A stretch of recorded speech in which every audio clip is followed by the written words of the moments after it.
He's a really good player. Good evening. Welcome to the Georgetown School Committee meeting. The regular session meeting of Thursday, February 9th, 2012 is called to order. First item up is the consent agenda, which includes the approval of minutes from the regular session of 1/26/12, budget and finance of 1/30/12, executive session minutes of 10/13/11, 11/10/11, and 11/17/11, as well as the acceptance of warrants 33V12, 32P12. The chair will entertain a motion to approve the consent agenda as presented. So moved. Second. Any further discussion? All those in favor? Aye. And we have a fill-in this evening for Matt Hartford. Cam Durkee is joining us, and he's going to give us an update of what's going on at the middle high school. Go ahead. You can go now. Hello, everybody. My name is Cameron Durkee. I'm a sophomore at Georgetown Middle High School and a representative of the Student Council. I'll be filling in for Matt Hartford tonight, seeing as how he's probably casting off the docks right now. So to give everybody an update on the day-to-day activities of the school, as I hinted earlier, tonight is the opening night of the Drama Club's performance of Anything Goes. The show will play tonight, Friday, and Saturday. In fact, Saturday's performance is already sold out, and other shows are sure to sell out. So if any of you hope to get your tickets, you have to act fast. The Drama Club and crew have put a tremendous amount of effort, time, and talent into their show. So congratulations to them all, and break a leg. In Student Council news, Student Council Vice President Rebecca LaPlaca will be visiting Lawrence High School and working with the State Student Advisory Council to help strengthen the student voice in the Lawrence school system during the state's takeover of the educational district. Rebecca is achieving this by creating a student advisory council within the 6 academies to advise the new receiver. Great. Ready? Yeah. After the fun of Anything Goes, the middle schoolers have decided to put on their own show, The Legend of Benji Barlow, and I have some flyers for you guys to pass around. I only have 3, sorry. It's all right, we can share. With the help of Miss Donovan and seniors Melissa Rue and Rebecca LaPlaca, a sign-up sheet has been placed outside Miss Donovan's room, and already lots of middle schoolers are displaying an interest. There are dozens of students already signed up, and more names are added each day. In Georgetown sports, team performances in the past week were great for some, while others had a few struggles. The Georgetown boys, freshman, JV, and varsity all suffered a loss to Newbury on Tuesday, but hope to make up for it in their game against Brighton on Friday. In girls basketball, the freshman girls' undefeated winning streak came to an end Tuesday after a very close loss to Newburyport, and today they lost to Amesbury by 1 point right at the end. Much to the dismay of the girls, they hope to shove it off and finish the season as they had started. Girls JV and varsity. JV lost to Newburyport, unfortunately, but varsity ended the evening with a solid win. Good job, girls. The boys' indoor track team that co-ops with Ipswich went to states at Reggie Lewis, all the boys having qualified to compete. The boys Ryan Bahar, Daniel McCush, James Phillips, and Greg Salerno, as well as Nick Memolette, ran great races, and the school is very proud of them. The wrestling team has Matthew Prescott and David Ingraham attending states on Friday. We wish the best of luck. We wish the boys the best of luck, and go Royals. That's it. Very good, Cam. You guys are very busy. Thank you for the update. That's great. Excellent job. All right, moving on. Public agenda items. Is there anyone here that wants to speak about MCAS? Balancing the budget? School building project? No. All right. First is the DECA Club overnight trip approval. Okay.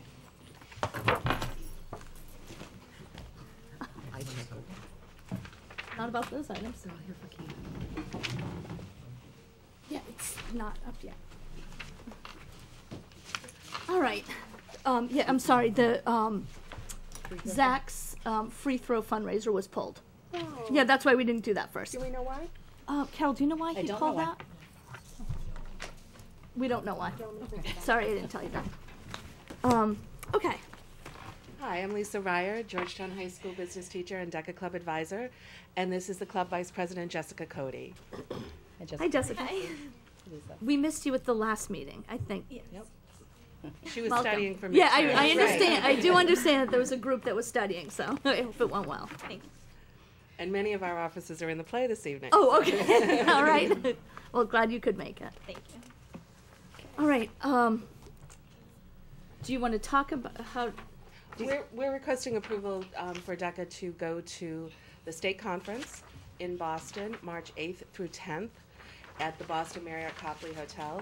This is the next step in competition from students who qualified at our district event. It is a big honor to attend, and we've gone the past 2 years. And Jess could tell you about her experience. Well, I went last year. This is my second year in DECA, and it was a great experience. You can compete in different categories, either a written or a role play situation, and you take a test while you're there also. And they also have additional activities, like there's a night where you show your school spirit, like we wear shirts and had little flags last year, and they have a guest speaker, so you get to hear that while in between attending all your different events that you go to. Great. Does the whole roster that you presented at the last meeting go to this? Yes, all of the people who placed at districts, Okay. As well as a team to represent our school for Quiz Bowl. And we have one student who is hoping to run for state officer of DECA. So if he passes his qualifying exam, he'll be allowed to attend as well. So in total, we'd have 26 students. Wow. That's fantastic. That's great. That's very impressive. Yeah. Considering, how long have you been doing this? This is our Third third year. year. Third year. It's the third year. So that's amazing. That for And a the small. program has tripled in size, right, in Yes. just the 3 short years. All right. Do you have any questions? Does anyone have any questions? No. Okay, the chair will entertain a motion to approve the DECA trip as presented. Second. Any further discussion? All those in favor? Aye. Opposed? Nope. Motion carries. Thank you very much. Thank you. Good luck. Nice Good job. luck. Good luck. All right. I assume the topic everyone's been waiting for is Kiev. Yeah. Is there anyone from the public other than the Kiev team that's going to present that wishes to speak? Is this, just so I know for time, is this all that's going to be speaking from the public other than the team? All right. Okay, so why don't you girls sit down? All right. You guys are all set. Make yourself Sit down. comfortable. Probably please. just grab a chair. Just grab another chair. There you go. Yep, Perfect. right in the middle. So, Okay. Hi, I'm Olivia Hauser. I'm Mary Lout. I'm Jess Cacciola. Welcome. We would like to bring to your attention the 6th graders' opinion on this year's trip to the leadership school at Kiev. Most of the 6th graders agree that Kiev is a very important and necessary event in our curriculum that gives us a great opportunity to bond with our peers. We believe going to Kiev will be a fun experience that will teach us about ourselves and each other. We have heard that the school community has concerns about the educational value of this trip and its time in relation to the MCAS tests. We know that MCAS is important and we respect that, but we feel that by the time we will go to Kiev, we would be prepared and a week will not take away a lot of study time. Before the MCAS test, being in a calm place is key, and a fun learning experience will be a great way to relax. We will learn how to break away from our cliques or groups that form in school, learn more about our peers, and how to interact and be friendly. Throughout these two last weeks, we have been talking to our classmates, upperclassmen, and parents about Kiev. We have passed a petition around and got over 100 signatures in agreement to go to Kiev. As you can see, we have worked very hard towards this, and we hope that you take our opinion into consideration. We also believe that Kiev facilitates a great teamwork ethic and long-lasting memories. Thank you. Thanks. Thank you. Thank you. welcome. Very Nice well job, girls. presented. Thank you. Nice job, girls.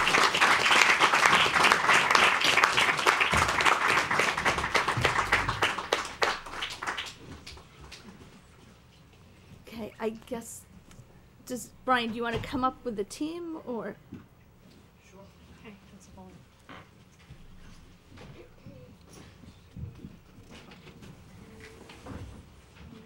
Phil, thank you.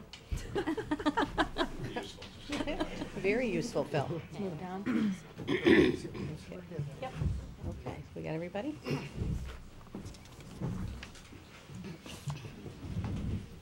Welcome. Hello there. I don't know how you can top that presentation, but. Yes, Yeah. that was unprovoked. They did it all on their own. No, they did a They great did job. They did a Great great job. job. They really very did. good. They did a That was great a job. play all on its own. Yeah. Obviously, the team has way more much information and history with this than I do, but in fairness to everyone, I'd just like to, I need to take some responsibility for an issue that's kind of been plaguing us for a little while. This got on the docket late, and it's 100% my responsibility. The information was given to me in passing in October when I had a million things running around it on my little whirlwind tour by Mrs. Lamoli. She reminded me again in December, and to be perfectly honest, it got away from me a little bit. And there is no excuse, and that's why it got on in February. And I just wanted to apologize for the confusion and say that I'm extremely proud of this team. They have enlightened me on what it's all about. I've seen it in the classrooms every day. Kiev filtering itself through our school, and I have come to believe that it is a very important experience for our kids. So I just wanted to put that out there, and I would ask in the future if there's a possibility for people like me who can tend to get sidewinded once in a while, that maybe the school committee would consider the possibility that in the future, to avoid short notice, let's say, that we maybe come up with a mutual plan that any long-term field trips or recurrent field trips, especially out of state, maybe we can get them all settled by the end of September and we won't be in this situation. We actually just did the policy last, 2 days ago. Oh, so good. it will be the Excellent. first meeting in October. All Will right, be well, the deadline. thank you very much. I think a principal that you guys might know had a suggestion to that effect. Yeah, just a thought. And we thought that was probably a pretty good idea. Yeah.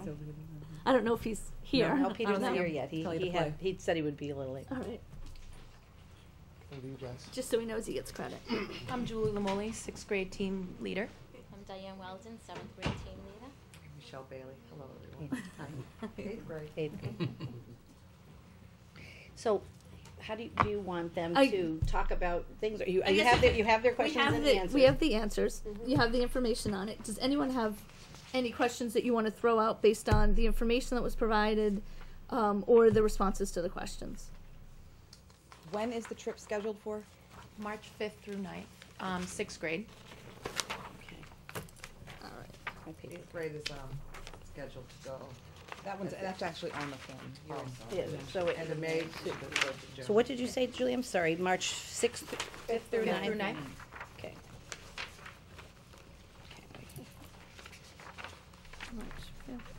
And so right now, do the parents haven't had any information, right? Nothing. Because you're waiting for the decision here, okay. And so they leave at like I'm gonna guess like 6 or 7 in the morning as Yep. my past experience, and then they come back on Friday. Right, so the students leave at 7 a.m. usually. Okay. The parents drop off and say goodbye. You know, I know you've done it, and Barbie, you've done it, and you know, it's Dave has done it. exciting. Oh yeah, Dave, that's Because you're, right. you must have, sorry, yep. Oh, Jack, yes, Mr. Hoover. And Ann's the only one who hasn't had the experience. So, you know, they say goodbye. It's warm. It's sometimes a little sensitive, I think more so for parents than for students. And we are off on our journey of just exploration and reflection into who we are as people. And it's an amazing week. I hope those 3 girls and their whole Girl Scout troop get to experience it, because it is one of the highlights of my career every year. We get to see these students in a light that we don't usually get to see them. I think Olivia said that it is a comforting kind of and relaxing atmosphere, and it is a special event that we as a team, and as you can see our staff behind us, believe it is so important to our students here. And I think we've always believed that it was so important that for years we strove to have it be a process throughout the whole middle school, not just a 6th grade experience. Because the 6th grade experience was so outstanding, for years we tried to have Kiev revisit in 7th grade. And a few years ago, and I will take the blame for it, if you want to call it blame, but I'll take the credit for it. We go back in 8th grade, and it is so wonderful to see the same children go to a place and experience it in a whole different way as older children, and have the expert guidance of the staff there at the leadership school, helping them talk about high school and talking about their concerns and their aspirations and their goals and how to achieve them and so on and so forth. It's very warm, it's very emotional, do a lot of crying, and I do a lot of crying. Nobody else do, I just. That's on a Monday anyway. But since we've been doing that, last year was the first year we went across the whole middle school, and in every classroom now teachers are familiar with the methods and the methodology and the belief systems of this program, and they can integrate it into their curriculum and their everyday experiences in the classrooms, and it just has so much more meaning now. And for 7th grade, we've added as a 2-day workshop. So last year we started that Kiev staff came to the school and they gave us a 2-day workshop. So we're looking to do that again this year so that we have something at every grade level. And the students really enjoyed it last year. It gives them more to look forward to when they get into 8th grade. Then they're really looking forward to going again. So we have it all throughout the school. There must be tremendous value to it, because someone told me they do a senior slideshow every year. Yeah, they do. And that about 80% of the pictures are from Kiev, and the kids give a rousing round of applause I all was the actually time. going to bring the slideshow from last year, but I decided not. So it certainly has an impact. I just have a question for you. I actually have one comment and one question. Last year when we went, the kids, usually on Wednesday night, you asked that the parents come up and have dinner, and so last year we went up on Friday. What are your plans this year? Kiev changed that. Kiev changed it throughout their program, and they found that the Wednesday night was difficult for many students in the seeing the parent and that comfort, and they were worried that they lost a lot of the value of the first 2 days. Now, with our experience, we had very few students leave at that time. And I mean, you would have students who would want to go back home with their parents. And I want to say literally maybe 5 in 12 years that I've gone left on that Wednesday. So Kiev changed it. It had nothing to do with us. And they moved it to Friday. And so they have a parent workshop in the morning, and then the parents join the students for their graduation, I believe, from the program. And the other, I think, bonus that Cave was thinking, from what I recall, what they were, the team was telling me, was that a lot of parents get to take their students home and do some reflection on the ride back, etc. I don't know, but that was Kiev. So again, it will be Friday as well. That's their program. Well, I thought that was much better, because I had heard in the past that people would go up and it would be difficult for the parents just as much as for the kids to leave. So last year it was really an interesting time for us, because we did get to go up in the morning, do a little bit of a workshop with the kids, and okay, well that's good. The other comment or question that I had is, the kids that don't go, what is their day going to be like? Like, will they shadow a 7th or 8th grader that day, or will they have planned? Usually we have a handful of kids. I would say it ranges from like 3 to 7 students over the past couple of years. And we have usually had one teacher. Whether a teacher couldn't go, I mean, at the beginning of my career here at Georgetown, I couldn't go. I had a 3-year-old at home. So I stayed back for a few years. I know that Mr. Patella stayed back a couple years. I know that Mrs. Harrington in science stayed back. So sometimes one teacher had to stay back. And what we do is, as a team, we get together and we put together kind of mini units for each core subject. They still have their specials. It's still a day 4 blue. You know, it's the schedule kind of has to run. But they might do kind of mini projects and mini units in with one teacher. So that's how that works. In the past, I know that you've had payment plans. People would, in November, they would pay something and you would have installments. Are you going to do that this year as well? And if someone pays and then decides last minute, or something happens and they can't go, do they get that back from Kiev or from you? Or Yeah, from us, we're, Kiev, we have such a long-standing relationship. They're very flexible and gracious with us. So last year we did have someone who called me on Friday night. It was sad, who decided not to go, and of course had a full refund. Absolutely, Kiev is very good with that.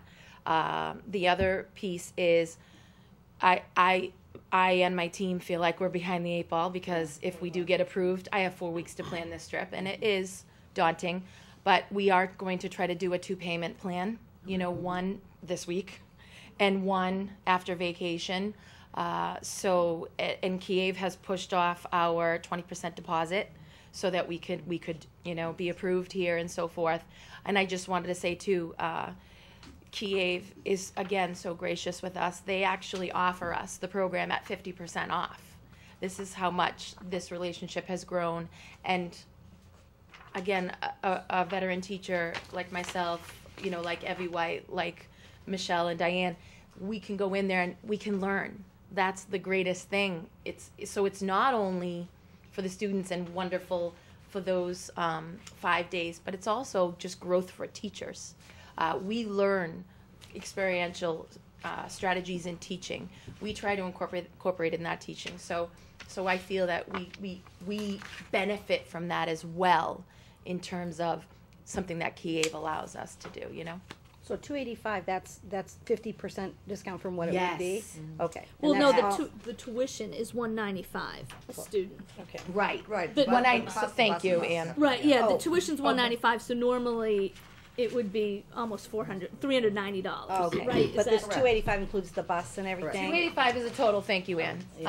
195 is the full yeah, week here at it is. Kiev. I see it. Okay. Yes, but then that's the 50% Okay. price. Okay. Oh, $390. yes. Hi, I'm sorry. Lisa Reed, 8th grade. I just want to make one clarification, at least for 8th grade.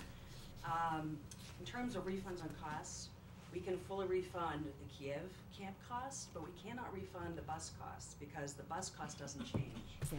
We reserve some number of buses and we're obligated to pay the bus company that money. So we cannot refund bus costs back to parents whose children don't go. Oh, good point. Thank you for Yes, clarifying. very good point. On bus costs, is the bus transportation one way or round trip? I think I included round trip in that.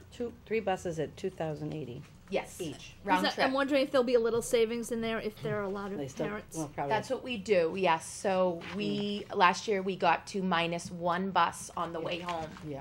So yes, there is savings there. Do the parents let you know in advance though, Yes, so you can plan on that? Obviously. We do plan on that. Okay. Our last notice, we have parents kind of give them our final notice, and then on the bottom kind of do a yes or no, are you picking up your child, and then we let the bus company know and Kiev know, and So do count heads at the end, and do you adjust the have a little cost? heart attack. Do you adjust the cost then, Julie? Yes, we in that do. case? Yeah. So this is the most it would be. Right. I want to say it's estimated, is it not? Does it say I think it says around? I think it says about. Yeah. Yes. Yeah.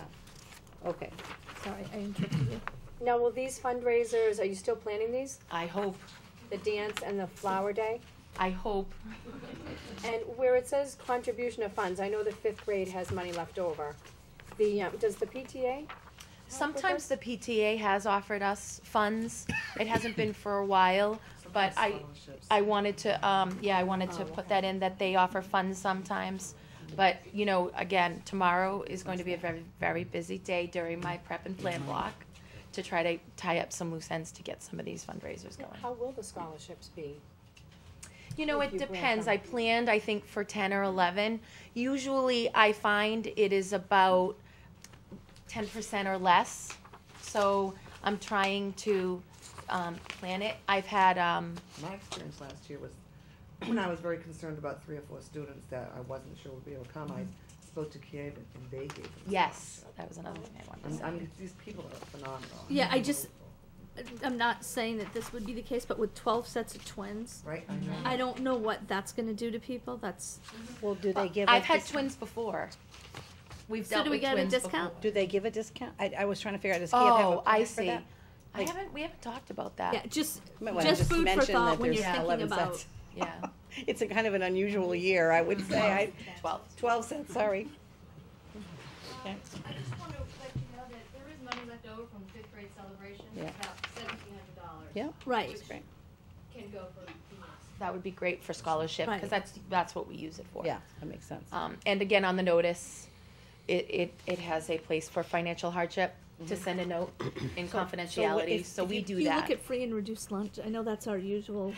Yeah, that's our. Spell what? Yeah, that's our I don't normal. think have you ever done that?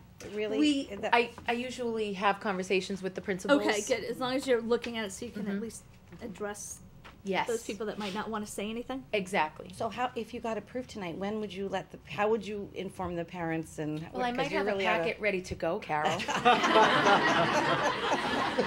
I have no doubt you have a packet ready to go, Julie. They might be in teachers' mailbox or on their desks right now. I don't know. Ready to go. But the question would be, like, would you be having a parent there an email out meeting there or? yet? So I don't know if I put on your answers.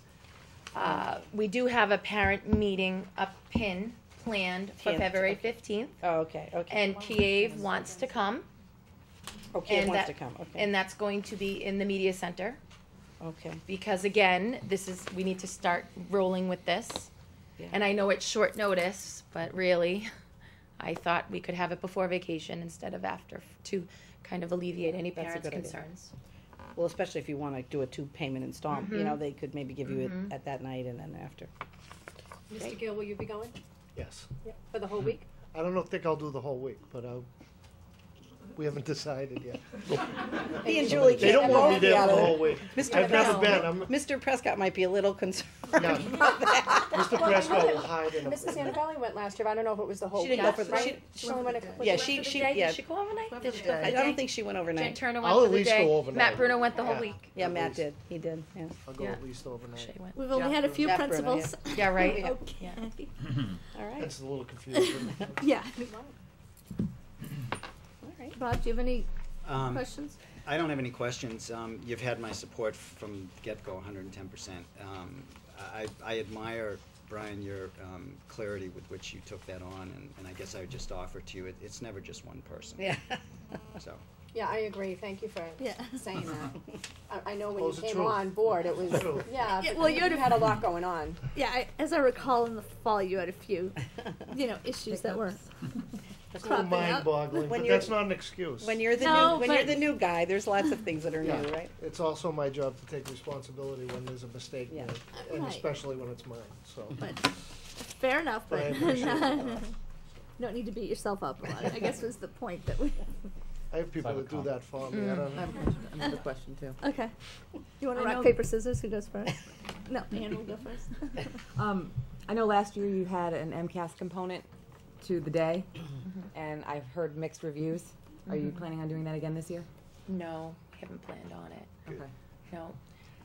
My only concern is, I hear it, soccer games and basketball games and baseball games and at Crosby's and everything else, MCAS, MCAS, MCAS. And, with over 20% of this class in regular ed failing and 90% of the special ed class ed group failing, I hear it a lot. Yes, So I yes. just wanted to put that out there. And again, as any teacher will say, we work so hard all through the year to improve these students.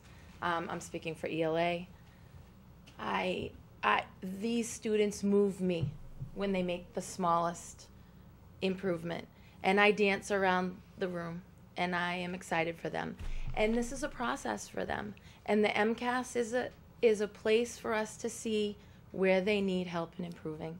And I feel that we do it all year long, and we work hard at providing, relevant curriculum, vigorous assignments, and this is a week where there is rigor and there is relevance, but it's a little different. That's all I have to say about that. Yeah, are you? Nope, I'm done. I just wanted to make a comment. I have no questions. I had 3 boys that all went through Kiev. You guys all know my boys. And my youngest is a sophomore now. And I was like most parents in 6th grade, sort of nervous. My wife and I were both like, kids going away and everything. But I've been a supporter. I've been on the school committee for 6 years. I support it every year. And it's never been a question for me. And I understand there's always questions about the MCAS and so forth. And, my kids have all passed, and their grades have all passed their MCAS in high school. So I'm a big believer in the social part of the middle school experience, as everybody knows. I've been saying it for years. So I just want to thank you guys all for, I know you guys work hard to put it together, and I know it's a great experience for the kids. My kids loved it. So Thanks, Dave. that's it. It does address the whole side of your child. And I really do believe that MCAS at Kiev is a total contradiction of philosophy and productivity. You're there for a different focus. And as Julie said, they are focused on the MCAS in school every day. Yep, like I said, it's just, I I hear it a know, lot. I know. I just pick up the Globe and read it too. It's everywhere. Yeah. In the interest of full disclosure, I have a 6th grader. Have to put that out there. Yeah, well, actually, I was That's a good just, line. no, you know what, I was I just, never get to use that, Dave, until now. It's always you. Use it all the time. and also following up to your that, favorite I one. didn't realize it until I was reading this, that I have, all 3 of mine are affected by this. Yeah, they Oh, are. I have right, the 'cause 8th Ian's grader, I 8th. was forgetting the 8th You're grader. just a leadership Sorry. candy mom. What can I Yeah. say? Yeah, to the tune of what, $900? Right. Well, and the plus side of this conversation at this point is that if this is all approved, 8th grade will have plenty of time to do some fundraising and try to decrease the cost for our students. He needs to get a job. But anyway, Market basket. there's a lot, but I just have a couple things to say. I've been hammered at either basketball games, Crosby's, and actually at baseball, which I thought was interesting. Just a few comments that were made to me by parents that I just feel like I should share. But before I even get onto that, it seems like Kiev has a lot of polarity to it. Last year, we were on the other end of the spectrum, where we had parents that were very much against it, resulting in an investigation by the DESC to make sure that we had our time on learning hours in. And this year, we're on the other end of the spectrum. So clearly, we need to reach some kind of middle ground, because we go through this every year. Now isn't the time to do it. That's just patently not fair. But what I would like to see in the future, and it's something we've been asking for at least since I've been on the committee for 5 years, is to look at the potential for another date, not in March. I completely understand why it was March before, because it's a long month and it makes sense. But that was really before MCAS. And I'm not trying to say stay back for MCAS, but it's before MCAS really became as, I don't even want to call it significant, because it's just a point in time, but became something that we're really That matters more. that had a big that had a more significant impact. So I would like you to look at next year. I'd love to see like November, December. It gives the kids a couple months to be in school. The other side of that is it would be great if we could look, and I'm not saying to ditch Kiev, but look at something. If we're going to be gone for 5 days, my humble opinion is we need at least a little bit of academic tie-in, or go for a shorter period of time. Maybe it's a 3-day culminate, 3-day in 6 to the 7th graders have the 2 days that come in, then go back for 3 and 8. That would just be one thing to look at, but in terms of timing, definitely like a fall date, so we don't come up against this again. And it's not fair for us to say to you, can you find a date now? Because, I mean, you can't. It's just not going to happen. Look at other programs, and maybe there have to be other leadership programs out there. There's other, camps that you can go to, like overnight camps, and that's fine too. But just so that we make sure that we're looking at everything that's out there. Clearly it's worked well. I know we've had great success, but we should really do some research and make sure that there's not something else. I think I put, and I don't know You if did, I you put answered it. particular names. Yeah, but- there were a couple, but Nature's what I would Classroom, love to, Stone and Environment. this is just the way that I look at things. Just show me a list, show me a grid of what you looked at. What was your criteria? Is it within 3 hours of Georgetown? It has a leadership component, doesn't have a leadership component, academic tie-in, no academic tie-in, something so that I could, say, oh, that makes sense. Nature's Classroom doesn't work in our model, or the environmental camp that you mentioned doesn't work in our model, but maybe there's something just else to think about. Ian, can I just comment about something that you had said? Yeah. Going forward, I just, whoever answered these questions when they had said why March, they thought it was the, in terms of them being in school, long enough that like the teachers kind of understood where these kids were at. Right. I just think the fall might be really early to have these kids go. Right. I mean, it may And then be. you're talking like Christmas and. Yeah, it could be May or June, but not. I think. There's upcast in May also. Yeah. Right. I So see. Now it's I spreading, just right? think the fall's really tough It because is. I think parents will be more like, they just got to school and now you're going to be sending them away. They're such babies when they come in. Do you have some? What? Oh yeah, Cam. If I may. No, you know what? Our student reps always provide us some Uh, great insights. Just out of experience going to Kiev myself, 2 years, once in 6th grade and once again in 8th grade. I believe I was the first grade to go in 8th grade.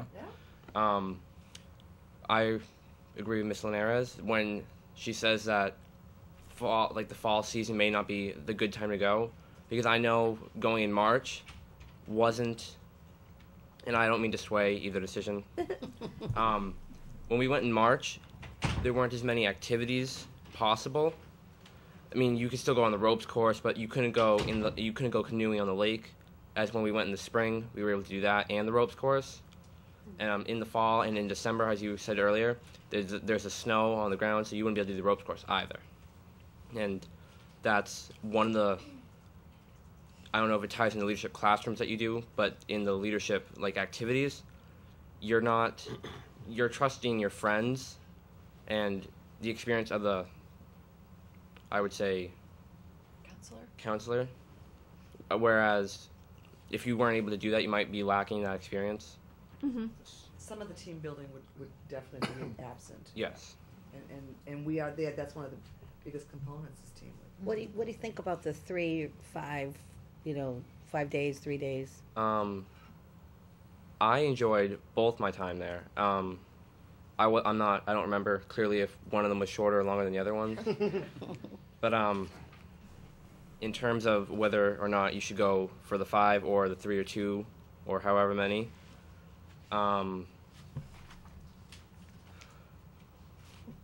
I liked, in my opinion, I liked getting away from school for a while.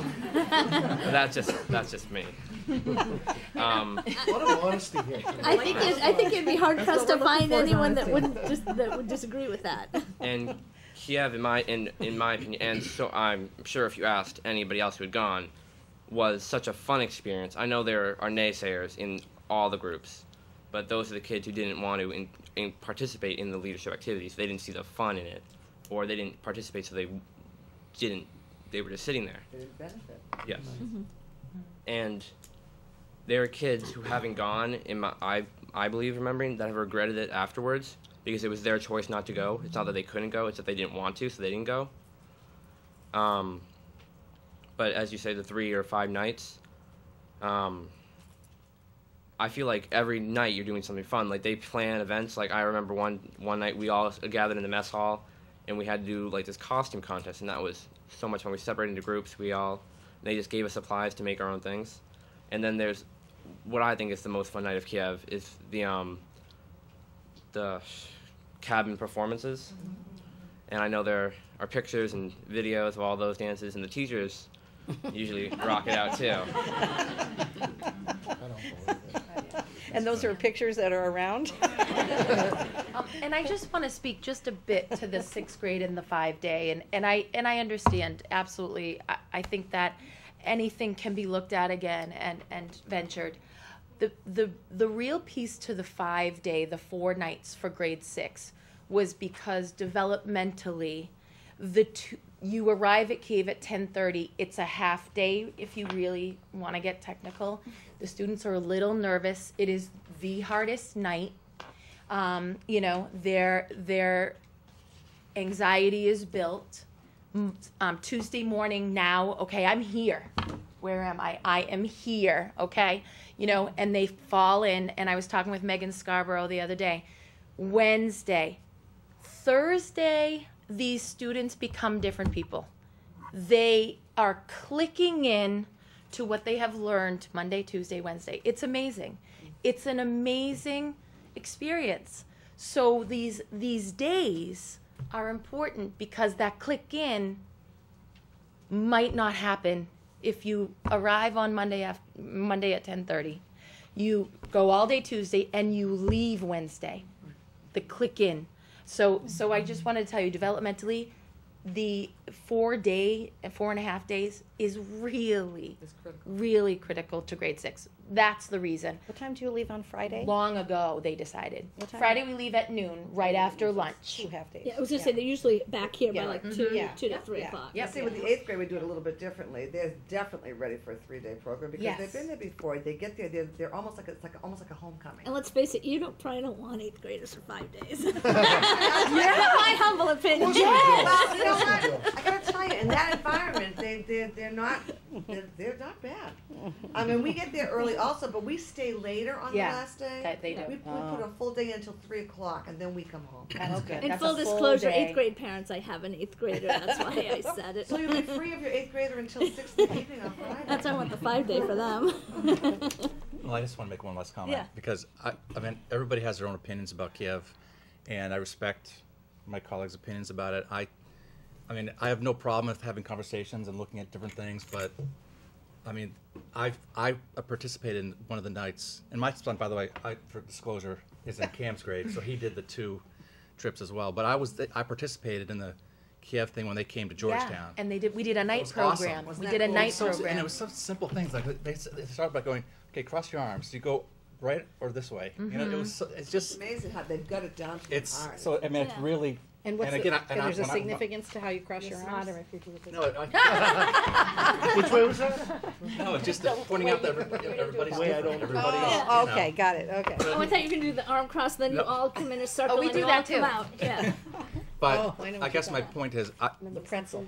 having boys gone 3 times, and so that's 3 different grades. And I didn't hear, and I was in soccer fields and the basketball games, and I didn't hear a ton of complaining from parents. At least that's maybe it's different now, but I didn't hear a lot of that. People were kind of laughing at each other. They were nervous because it was harder for them than for the kids, because the day you drop them off at Pembroke, it's just like, oh, you know, everyone's like sad, but the kids are not, you know. So Some of us are not. anyway, I'm voting in favor again. This is my last vote, but I will vote. That's right, in you favor. won't have We thank you to for take the Kiev vote again, right? And I'm glad that your boys, you know, sometimes, one of our colleagues was talking about one of their children went to Kiev many years ago. I won't say how many years ago, but many years ago. And quite honestly, if that particular adult now thought about a 6th grade experience, they would not think about what MCAS training was, but they will remember that trip for the rest of their life. It's etched in stone forever, believe me.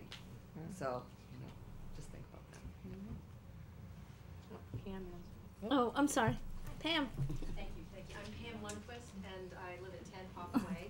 And I just wanted to say that I have had 2 boys go through the Kiev experience myself, and they both absolutely adored it and loved it, and I have never heard of a student who really didn't. But in addition to the enjoyment factor, I haven't heard a lot about the actual social, emotional, the curriculum that Kiev teaches the kids. And it is social, emotional wellness. It is bullying prevention. And bullying prevention is a really big, important thing, I think, right now for every school district around. And, you know, the leadership, you know, learning to treat each other with kindness and respect. A lot of this is the real developmental work of middle school students. And their curriculum is drawn on the old WAES program, which is one of the most nationally well-known and recognized bullying prevention program around. It's also drawn on the Life Skills Training Program, which is another very well-known, highly regarded program, and also on the Search Institute of Minnesota, and they talk about the 40 developmental assets. So there's really a very strong curricular aspect to all the core courses. The kids, they take 5 core courses all day long during the day. You know, so they are being taught a lot that's really valuable to help them put all that academic knowledge into context, to help them, you know, be able to process it all. It's very difficult to process it all when you're having difficulty relating to the kids that are, you know, sitting next to you, and you're wondering about yourself, and you're just feeling, you know, all those emotions that middle school kids do. And so I really feel strongly that as it's been a critical component of the social emotional curriculum that goes along with the mission statement of the middle school for many, many years. And it helps the kids to become better learners and to learn, take in and understand all that material that they need to do well on the MCAS. So, Pam, thank you. You got the curriculum piece in. Good for you, Pam, David's not running for his seat. You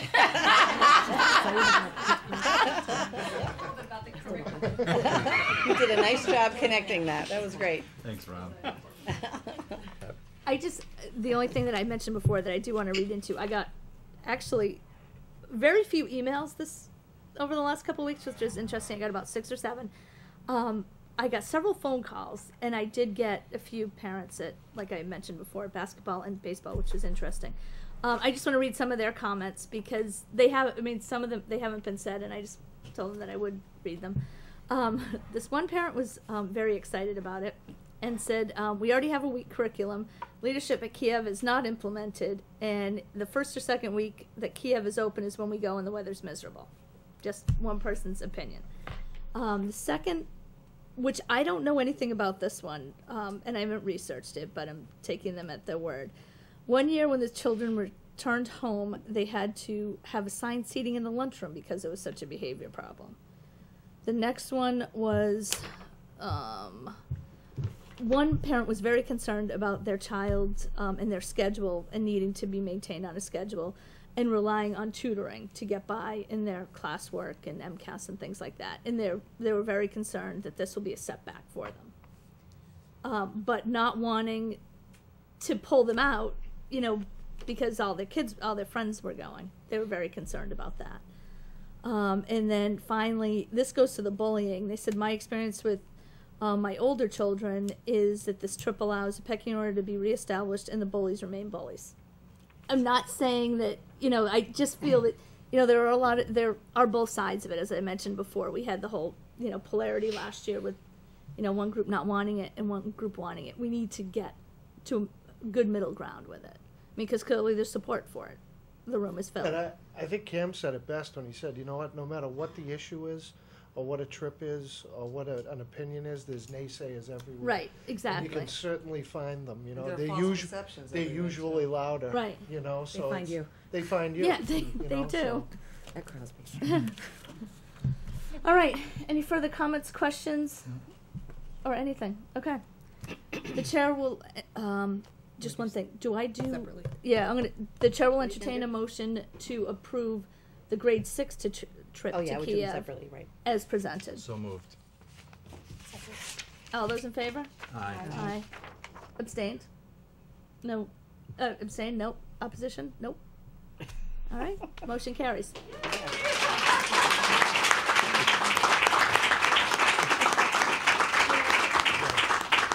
Well, as the 8th grade team leader, I must say that if you don't want me to be coming to you at the last minute, as we've had. Oh no, we were doing. gonna do you next. Oh yeah, Now. no, we're We're doing. doing it at the same time. We have to do. Okay. We have to I do. need to do some fundraising too. No, we're doing them at the same time, but I wanted 2 separate Okay, motions. Right. Just because technically it's easier. Not that I don't love coming here and being Twice in 1 week. Seriously.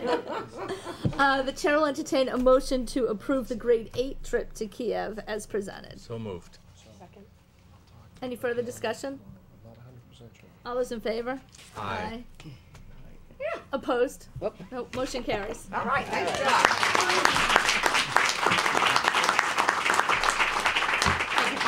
Thank you very much for your time. Thank you. Now please don't leave, we're going to talk about the budget. All right. I tried. I'm an English teacher, you really don't want my. No, I do. When we cut the hair. You'll stay in. Thank you. How are you, Phil? All righty. Our budget hearing's in 2 weeks. If anybody wants to come back for that. How many people have come to the budget? I think we've had half a Public dozen. hearing in the last 6 years. Last year, remember, we had 2. It was the biggest Previous crowd. three years, Are we zero, doing right? health and wellness? Oh, yeah, We're we're not. doing No, They pulled okay. that. That's what I thought. I knew this was going to, okay. We have a question over You here. have a question? Yep. Yes, Cam. When you're discussing the budget, are you talking about the budget of all the schools? And Yes. is it this graph right here? Yes. total budget. That's That's one the of the- total that's- budget. That's one of them, right. Yeah, we talked about the whole Yes, thing. Okay. Okay, We're just gonna go through the budget. No, we're gonna go through it. Okay, If you have questions for the principal. we are moving the wellness policy update till next week. Oh, good. Because there's just too much Okay. going on tonight, and I apologize for not updating you guys sooner. Will we have this in next week's package? Yeah, we'll have it in the pack. I Yeah, put it in again. yeah, we'll have it in next week. Okay, so Cleared the room on that topic. all right, so That's a shock, isn't it? Now the exciting stuff. all right, All the stuff. wow, It's amazing what's it's important and what's amazing. not. I'm simply amazed. Okay, so the next up is the superintendent's presentation of her recommended budget. Right. Well, thank you. Can I just Yep. preface this with a couple things? We have to present this to FinCom on February 29th, which is a Tuesday. So we have this meeting to discuss it and next week's meeting to discuss it. Before we present it to FinCom, what we like to do is have the public hearing and the school committee adoption because it's the superintendent's recommended budget. So we don't have a quorum on the 23rd, which is when we're going to do the public hearing and the adoption. So that meeting's canceled. Right. So what I would like to do is have the public hearing and the adoption on Monday the 27th. I'm not Do you here. have negotiations on the 27th? Yeah, we do. We're going to have to post. We're going to have We just to. talked about that. We may have to postpone it because we Because we really can't- can't However not you- go to the FinCom, Yeah. you know, on We the can't go to 29th. the FinCom unless the school committee approved it. Exactly. Right. I understand. Yeah. So Yes, that's but what. you're correct, Rob. We Yeah, did. you are correct. And unfortunately, we're up against the wall. So what I would like to do is, between this meeting and the next meeting, reach consensus on the budget. If possible, send a draft to the FinCom, have it be unapproved and in draft form, because we won't have had our public hearing or the adoption, but it will give them information to look at, because we can't throw it at them on Tuesday morning, the 28th, And expect them to be ready to 24 discuss hours it on the before their 29th. meeting. Let's see where we go So- on that. But can people come But on can, the 27th? where are we on the 27th? I can't. Oh, Barbie's Barbie away. can. Yeah. You're, I will, as long as there's no more snowstorms in Wyoming, I'll be back. Okay. I get okay. back Dave, can you be here? Get back It's a on Monday. Sunday. Yeah. Okay. Okay. Monday night. All right, so there's three of us So that we'll can. have a quorum. There's three of us that can At be least here. three, but, you know, Van comes at 4. Dave will be here? Yes. Yeah. Yeah, I'll be here. Okay. So that's. Would you like to have everybody vote on the budget? I do as well. Last year but- it was 3. I know, but, Oh, yeah. yeah. Prior, in the prior years, it was always. Excuse me, Laura? I would have to look back and find out. Well, yeah. You're every other, are We're you? trying to, so, we have a meeting next Monday night and 2 weeks after that, which would be that night. That's the 27th. Laura, I'm more concerned about getting everyone here than I agree it would be good to have it televised, but I'm more concerned with schedules now that we get everyone here. Well- And maybe the selectmen would want to trade rooms with us. Oh, I could see that being very favorable to us on our side, so anytime. So, We don't expect, in fact, your meeting starts at 7? Yeah. If you had the public hearing at 6:30 and I mean, if you do most of your discussion We by could the be done by 16th, you could probably be 7:30. done by 7. I mean, I'm sure if you talk to Dave, we I will thought we were work trying to something. get away from the public hearing and then our vote that night.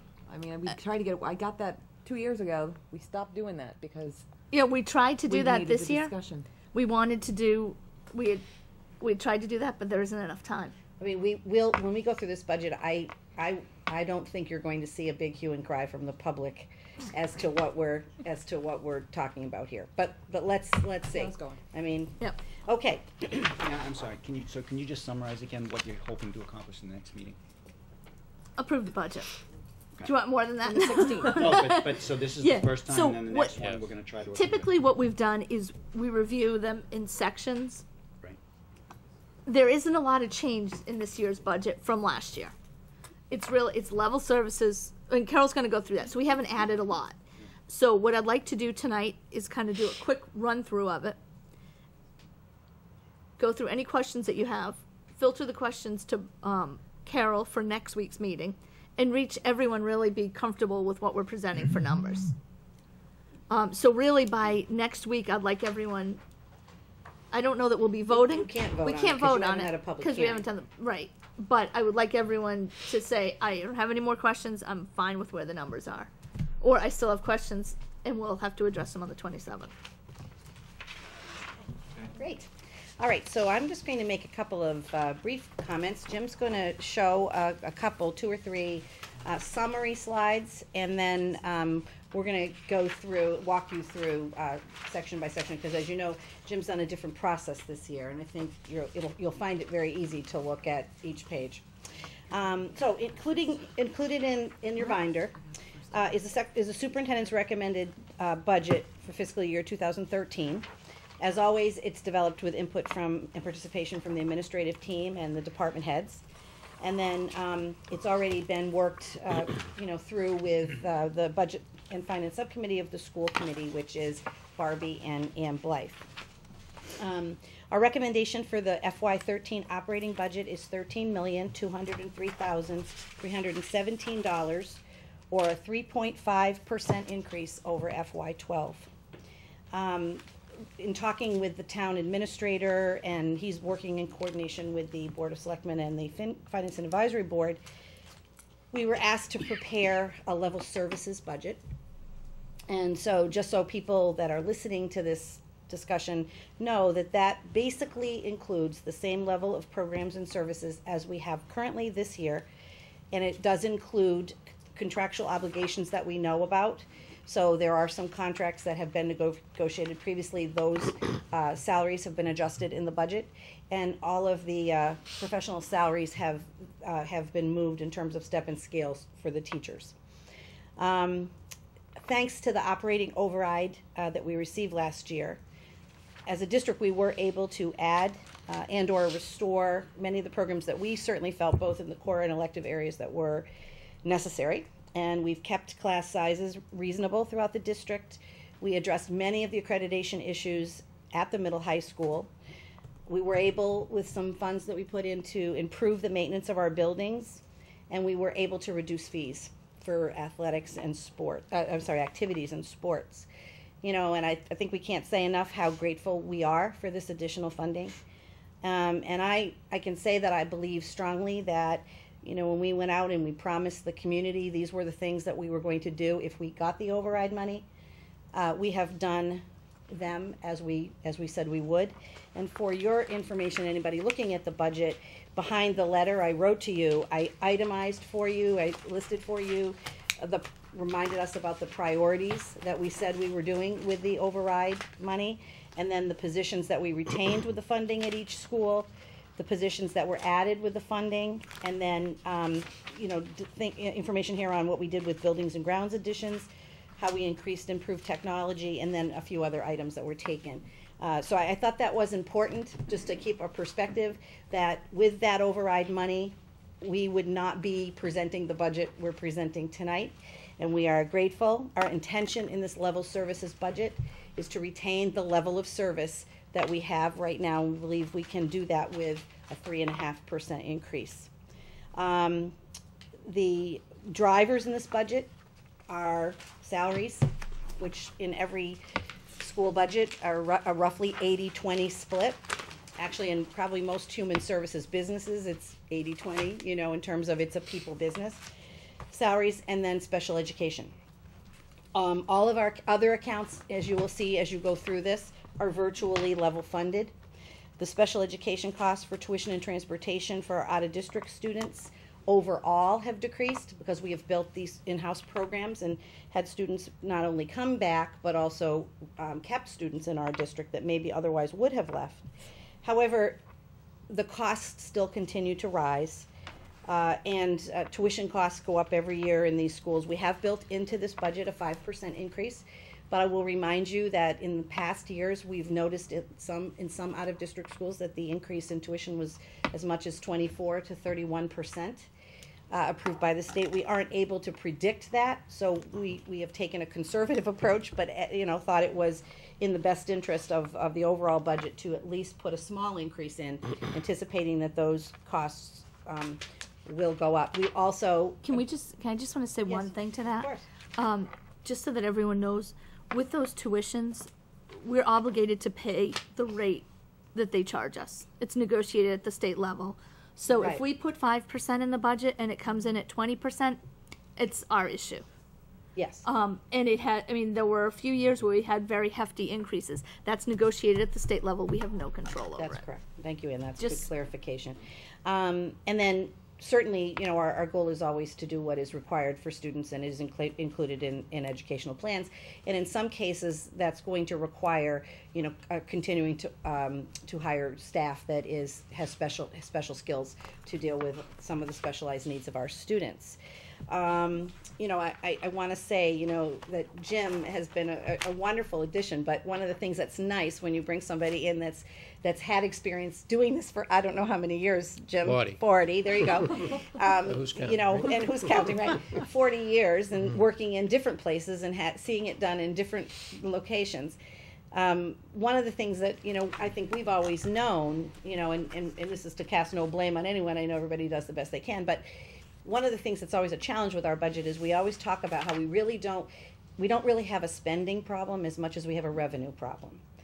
The town gives us what they feel they can. We take as many grants as we're able to secure, but because we don't qualify for a lot, we do a lot with with the little we do receive, and we have programs in our school district that draw revenue, that bring revenue in our after-school programs, school choice, you know, our preschool program, and those costs sometimes help us to offset the cost of the program, but also allow us to add things. You'll notice as Jim goes through that there are a couple of things that, you know, we are paying for out of those additional revolving accounts that we wouldn't be able to fund, you know, if we didn't do that. In fact, I write in the letter here, currently 1.7 million of our budget is funded through grants and revolving accounts. And it's a challenge for us because those are not always as reliable as we need them to be. There was a slight increase in Chapter 70, Aid for Education, and we're going to hope that because we're asking for a 3.5% increase, that we'll have the opportunity to receive some of that additional money. You know, I think we work extremely hard to create opportunities for students that they deserve, increasing performance, controlling class sizes, and, you know, obviously having adequate funding. It's always the operative word, what's adequate. And like I said, we're grateful for the money that we are given, but we do have some needs sometimes that make it tough to just be able to maintain where we are. Our students do need to have the level of programs they need. They need the tools for 21st century learning. And we need to ensure that our schools are clean, safe, and well maintained. This budget does not include everything that the administrators requested. It you know, obviously maintains the level of program and services regarding staff, but there were a number of other very defensible, very, you know, reasonable requests from the administration in the areas of technology, supplies and materials, textbooks, you know, those kind of tools that, you know, really we want to continue to give our children the opportunity to have the 21st century up-to-date materials.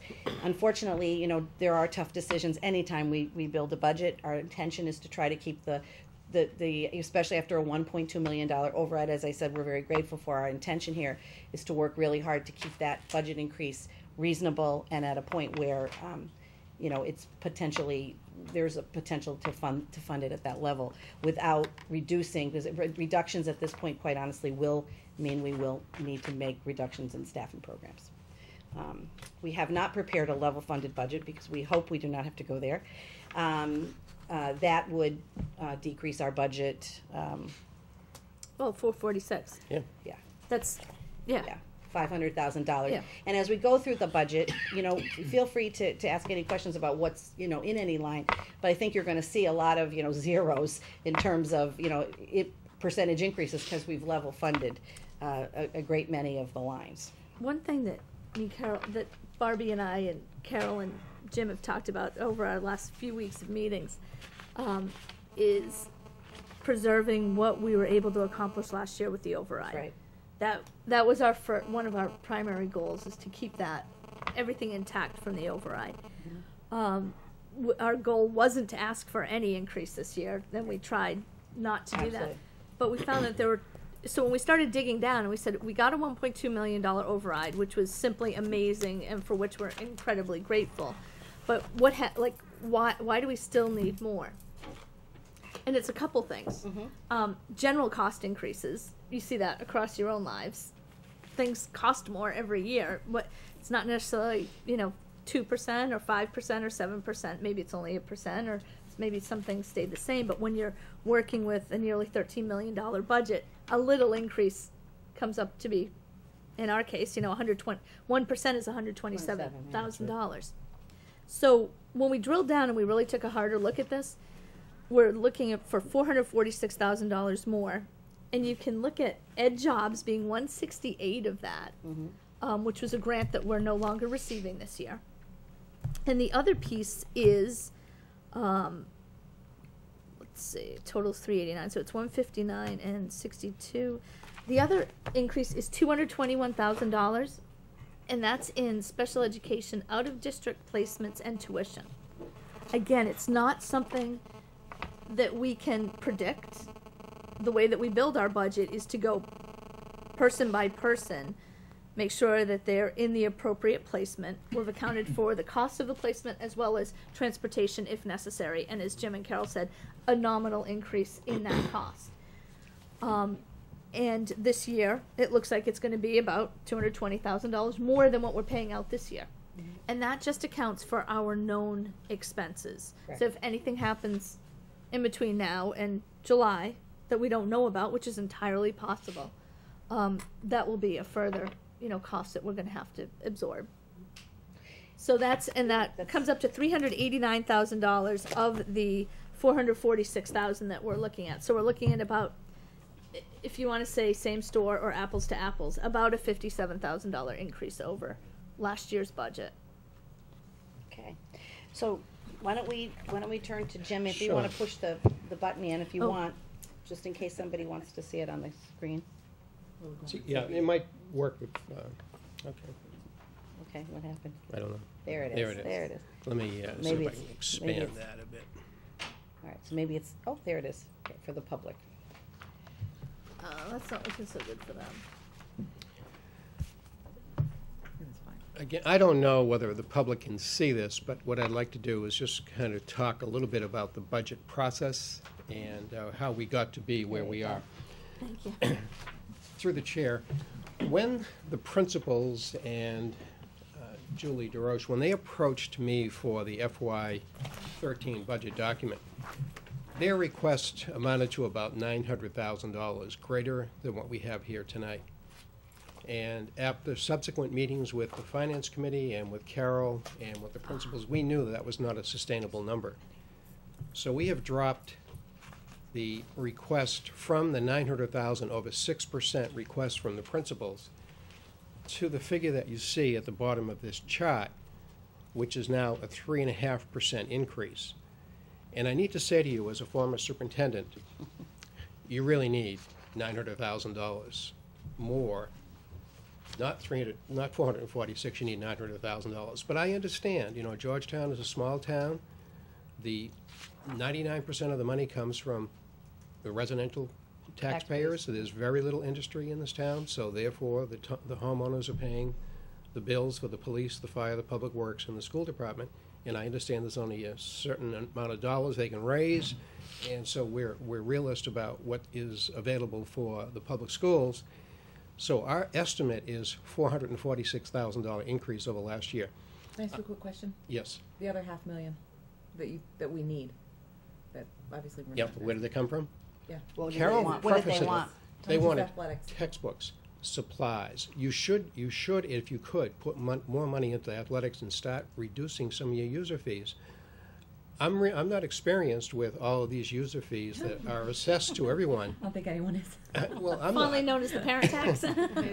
So that's the only other way for Textbooks, you to meet your needs. The not textbooks textbooks. were The other one was technology. technology. Yeah. Technology, because we definitely, Rely heavily on parents, and Yes. We do. that is, We that do. is a huge problem when these kids move on. supply. Can you guys think of anything else other than that, like in terms of categories that you requested that? Just in Julie's Professional case, development. PD, professional development. Julie, I know, had She a had little hit. some good increases in hers, and we had to say to her, we have to give you what you got this year, which is inadequate. Right. So Julie's going back to an inadequate budget, moving forward to next year with an inadequate budget. So she's going to cut back on her staff development opportunities.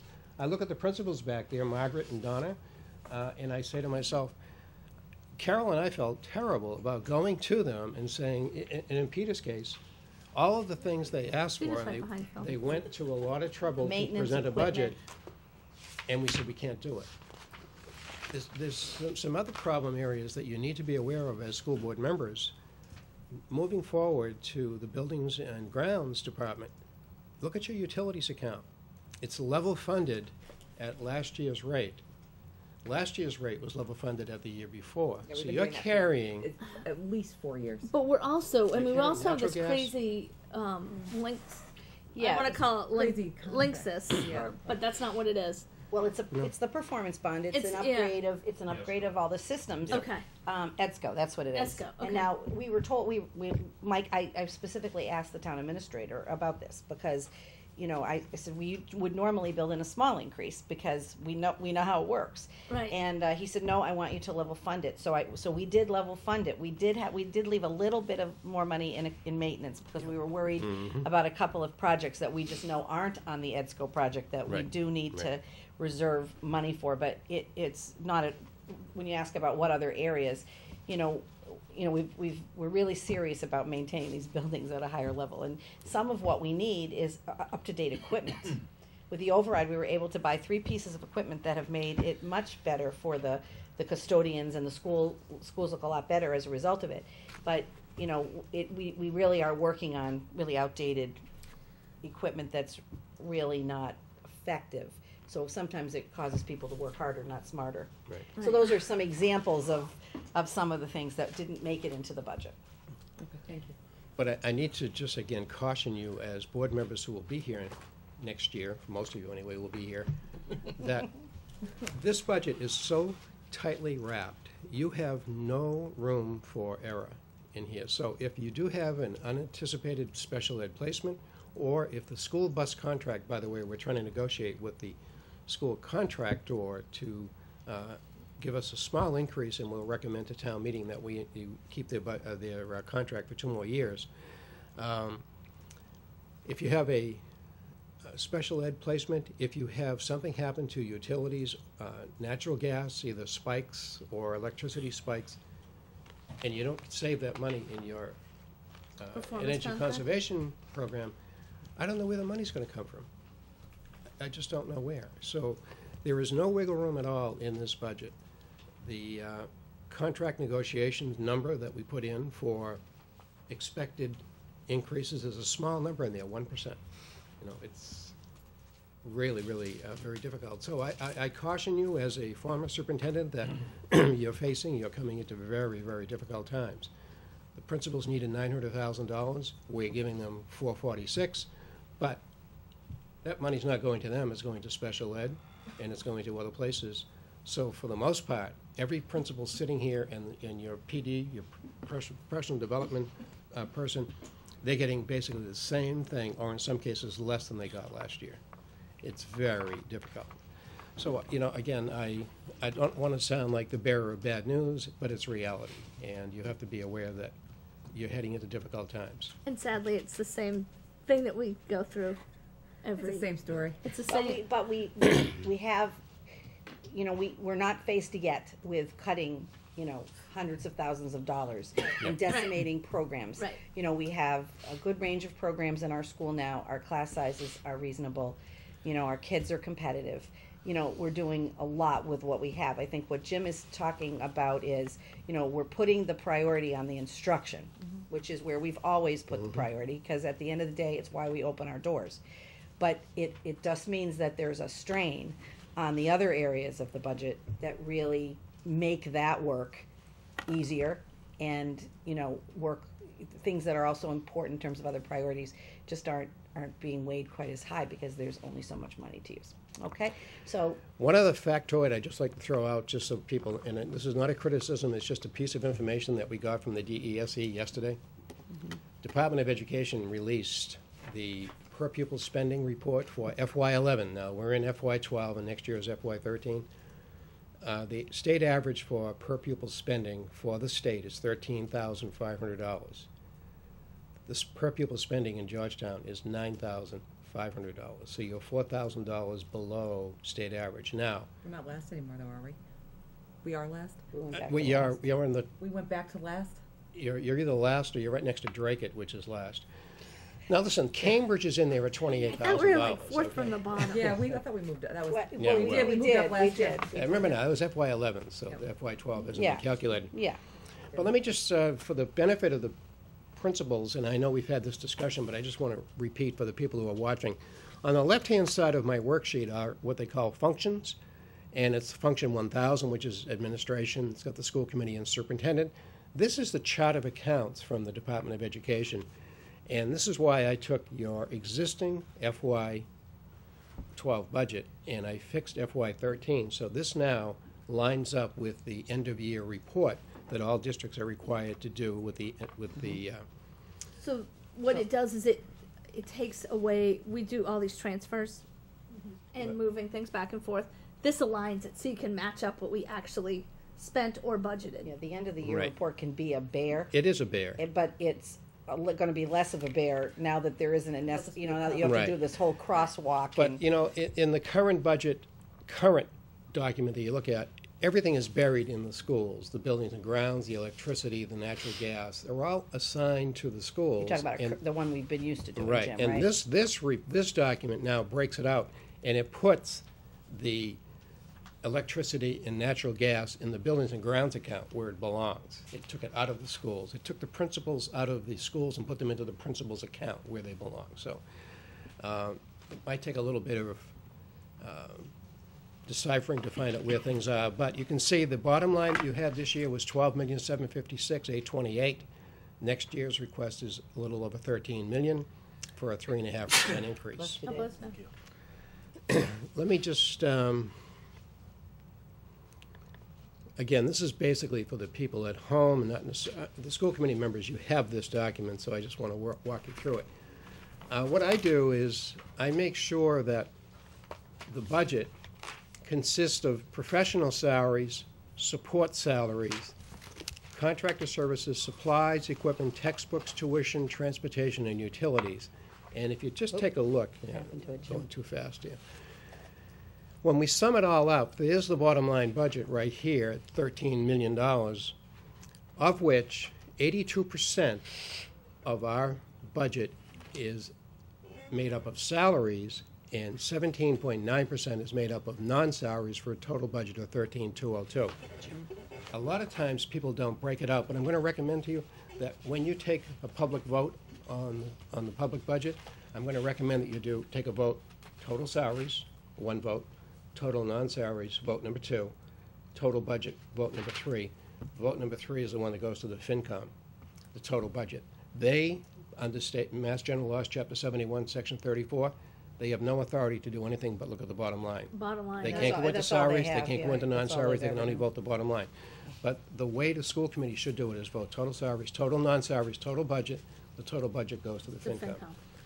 Rob, I'm sorry. I'm just curious, in the industry, with all the years' experience that you had, 82% in Typical. salaries. Typical. That's typical? 80-20, That's not 79, high, not low? yes, absolutely typical, curious. yes. That's what Carol referenced earlier in this meeting, that we are typical of other districts in terms of our spending patterns, most of it in salaries.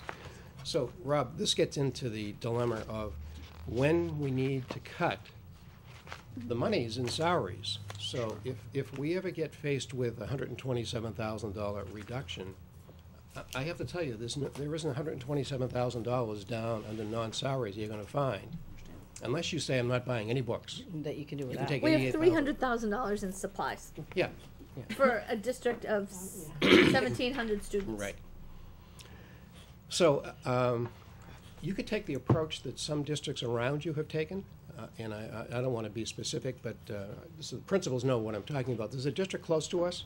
They balance their budget by saying, we're going to make class sizes at the elementary school 30, so we need fewer teachers. So they laid off 10, 12, 15 teachers at $50,000 apiece, and that's how they balance their budget. That's not the way you want to go. Your students, the Georgetown students, perform very well. Your teachers are underpaid. Your administrators are underpaid in comparison to other people in similar positions. So, again, I say that to you that at $4,000 less than state average, that's what's driving it down. As you know, you're not putting the money, the town's not putting the money into education that's needed, so. And by the way, the state is watching, so. So do you want to talk, you have a pie graph, right? Yep, let me just do that real quick. Yeah, if we do the pie graph, then we can start Yep. walking through, yep. We'll have the lights back on then, because I Yep. can't see a thing.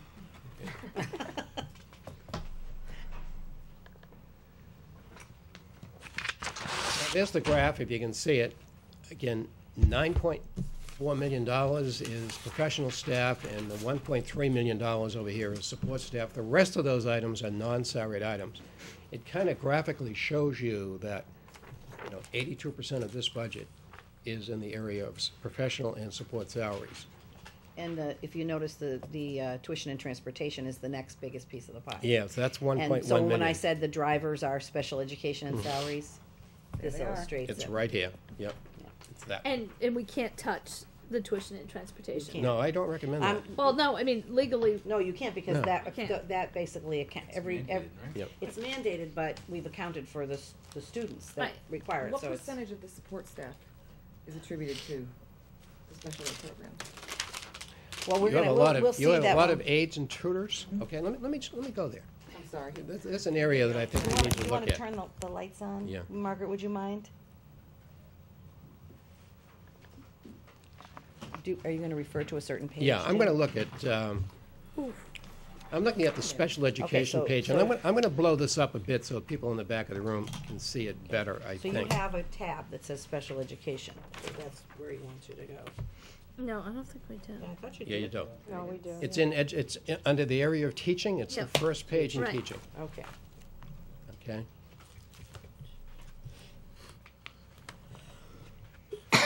Excuse me. Okay. Take a look at your line, you go down to SPED administration. Now, you'll notice that that's the administrator that you're about to hire to take over for the person who just left. Then you have district-wide SPED staff, and you'll notice we're going up by one person there, and Carol can explain that to you. But anyway, just scroll down just a bit, and you'll see that tutors and aides are $627,000. Now, please notice that it's 3 fewer people. 600? 627,000 for tutors and aides. Okay? It's underneath the high school SPED teachers. All right, up in the salary section. I want to caution you about that now. It's 3 fewer people than you have today. Because what we decided to do is if we had to cut personnel, we're going to go to the support staff, not the professional staff. So we did reduce that. That number should be higher than $627,000. They have a new contract. That number is underfunded. But we're going to have to do the best we can with what we have. The Ed Jobs money. When you say it's underfunded, are we meeting the requirements of all? Well, all again, the we're not plans sure. that are in place? Carol's going to be looking at staffing in that particular line item. Do we actually need all of these tutors and aides next year? And they were on the principal's accounts. Okay, so they gave us who they needed, but we had to go in and take some out because we couldn't fit everything in. So that's where they came from. Some of the cuts came from there. Okay. All right. Let me just show you another area. And you can see while he's on that page, tutors and aides, see the Ed Jobs represented there. See, Yeah. The see 168. See the $168,000. 168. If you maintain all of the people on the Ed Jobs grant today, next year, you're going to just replicate them, 168 now. If there's a raise built into the people who are working under the Ed Jobs, it's not in there. So we're going to have to look at how many people in the Ed Jobs do we have to let go to maintain a $168,000 budget line item. We can't fit them all in. Just scroll down again to the contract service account. You can see there's the SPED tuition going up 61,000. The transportation and the SPED tuition going up 158,000. Look at the supplies. We virtually level funded it. This year, $21,862. Next year, $22,677, an increase of $800. Going down to the bottom, there's a $356,000 increase in special ed spending, 12% higher than this year. And again, that's driven by tuition and transportation, which we have little or no control over. So that's the type of worksheet that you see for every cost center. So you have one for the school committee, you have one for the superintendent's office, you have one for special education, for the Pearly, for the Pembroke, for the high school, for the middle school, for special education, for transportation, and you also have a buildings and grounds. That's the makeup of the FY13 budget document. And my goal, as I said to you back in September when I came here, was to make it transparent. Every person working here, professional staff member, is supported by a document that shows you what degree they have, what step they're on the pay scale, what extra compensation they have, if it's longevity or summer work or something of that nature, it's there, so you can see it. So And this budget reflects the already negotiated Clerks and- cafeteria workers? Yeah, well, the cafeteria's not in here, they're self-sustaining. Oh, that's right, I'm sorry. Custodians and teachers. Custodians. Yeah. And we haven't negotiated with the teachers. We're teachers. beginning Yeah, with the not. teachers, but we have nothing, The we only- don't have anything in place right now, so we've made an assumption that we've The included. teachers who are moving on the salary scale. They're in here. They're, Right. either going across because they've earned more education, or going down because they have a different, they've been here longer. Right. That change has all That been movement done has for been accounted every, for. that's right, that's been accounted for. Okay, so why don't we just quickly start and go through school, we'll start with school committee. And, we're gonna take, Again, you can it's take a look at it, I mean, there's I'm not not. gonna put I'm that on sorry the to screen. report, we No, will no, not no, be we're not getting gonna a put it up on the salary screen, I we're don't just have gonna it. talk, we're gonna walk through the budget. Salary's staying the same. By the way, Get used to that. by the way, do you know that in other systems around you, school committee members are compensated? They know that. All right, you know that, We know okay. that. We know that. And some school committee members get health benefits. Do you know that? Yes. Okay, all right. I know, but why is that? I didn't know that. Because I you're think employed. only Board of Selectmen get benefits now. No, actually, we voted that out 2 years. Did you 3 vote years it ago. Yeah, they did. 'Cause They used to, We though. voted out- You used to get it. You voted out your own benefit. We voted out our own benefits 3 years ago. Yeah, they were the only Better ones at for the worse. time. They were the only So now now there's nobody. All right, so Alright. Not enough money to basically, if you just look at the school committee budget, there's nothing remarkable, there's a lot of things A that. decrease of that 7,000. There's decrease of 7,000, and that has to do with, we studied the lines, and, Yeah, we really, the school committee hasn't really spent a lot of money to go to conferences, or to be reimbursed for any kind of travel expenses, so in talking with Ann and Barbie, they felt that it would be safe to leave some money in the account, but to make a reduction in that account, so that's the decrease in the school committee. We did keep our legal the same. You need to. You need Yeah. to move. Yes. Maybe you should have put that 7,000 into legal. Yeah, no, I think believe you- me, the I think last, you're gonna be all right, because we went through the expenditures so far, and we're okay, so let's assume next year that you're gonna be okay. And this is the year with we're negotiating Right, with the teachers negotiating next on year. the Next year, I contract. think we have the tutors and aides. Okay, so that's that. The next is the Page 2. superintendent's Yeah. one, right? Yes. Okay, so you can take a look. This total budget in this section goes up 3.18%. and this includes a new director of Director of finance. Finance. Yes. And actually, the Director of Finance, Oh, we should that's talk right. about that for a minute. Much of the Director of Finance's salary, a significant portion, what did we determine it was, Jim, almost? Well, you were- It was 20 or $24,000 was being charged to revolving account items. I took $8,500 out of the cafeteria revolving account. We had to. That account is really heading in the wrong direction, so the salary of $8,500 for the Director of Finance is now in this budget. Right. We left two components. It's in your footnotes down Yeah. here. The extended day program is $8,500, and the Pembroke or Richmond is $8,500. So Right. there's $17,000 of salary that's to the Director of Finance is being charged to revolving accounts. Right, so why it looks like it increases because more of the director's well, first we've increased the director's salary a little bit. Mhm. And then we took a secondly, portion we- off. We took, we Right. had to put more in the Cafeteria budget, so revolving. that accounts for the, the amount there. How much was the director's? He was in the 90s. Yeah. Terry made, 98. high 90s. Yeah, it was up. It was So this all 99 in maybe. makes it 100. Yeah, I mean, when this you add isn't a 17, significant amount, when you right. add 85 and 85 from the two revolving accounts to what's in here, it's 100. Yes, okay. Any other questions? Cam Durkee has a question. Cam Durkee. I was just, don't mean to interrupt, but are we still, or do we pass this? Do you have a question about that, Cam? I had a question about I had a question and a comment. One about the tuition and the tuition and transportation slice, and the either utility slice or the supply slice. The tuition and transport, is that for special education only, or is No, that for regular day athletic- also. Athletic and then the day-to-day? Is it the athletic? No, athletics are separate. This is regular day transportation, special ed transportation, tuition. Okay, 'cause I had a question about the athletic transportation, and then That's built into the athletic budget. okay. That's not part of your pie. Yeah. It is not. That's a different pie. The athletic account, by the way, just for your benefit, is $67,500.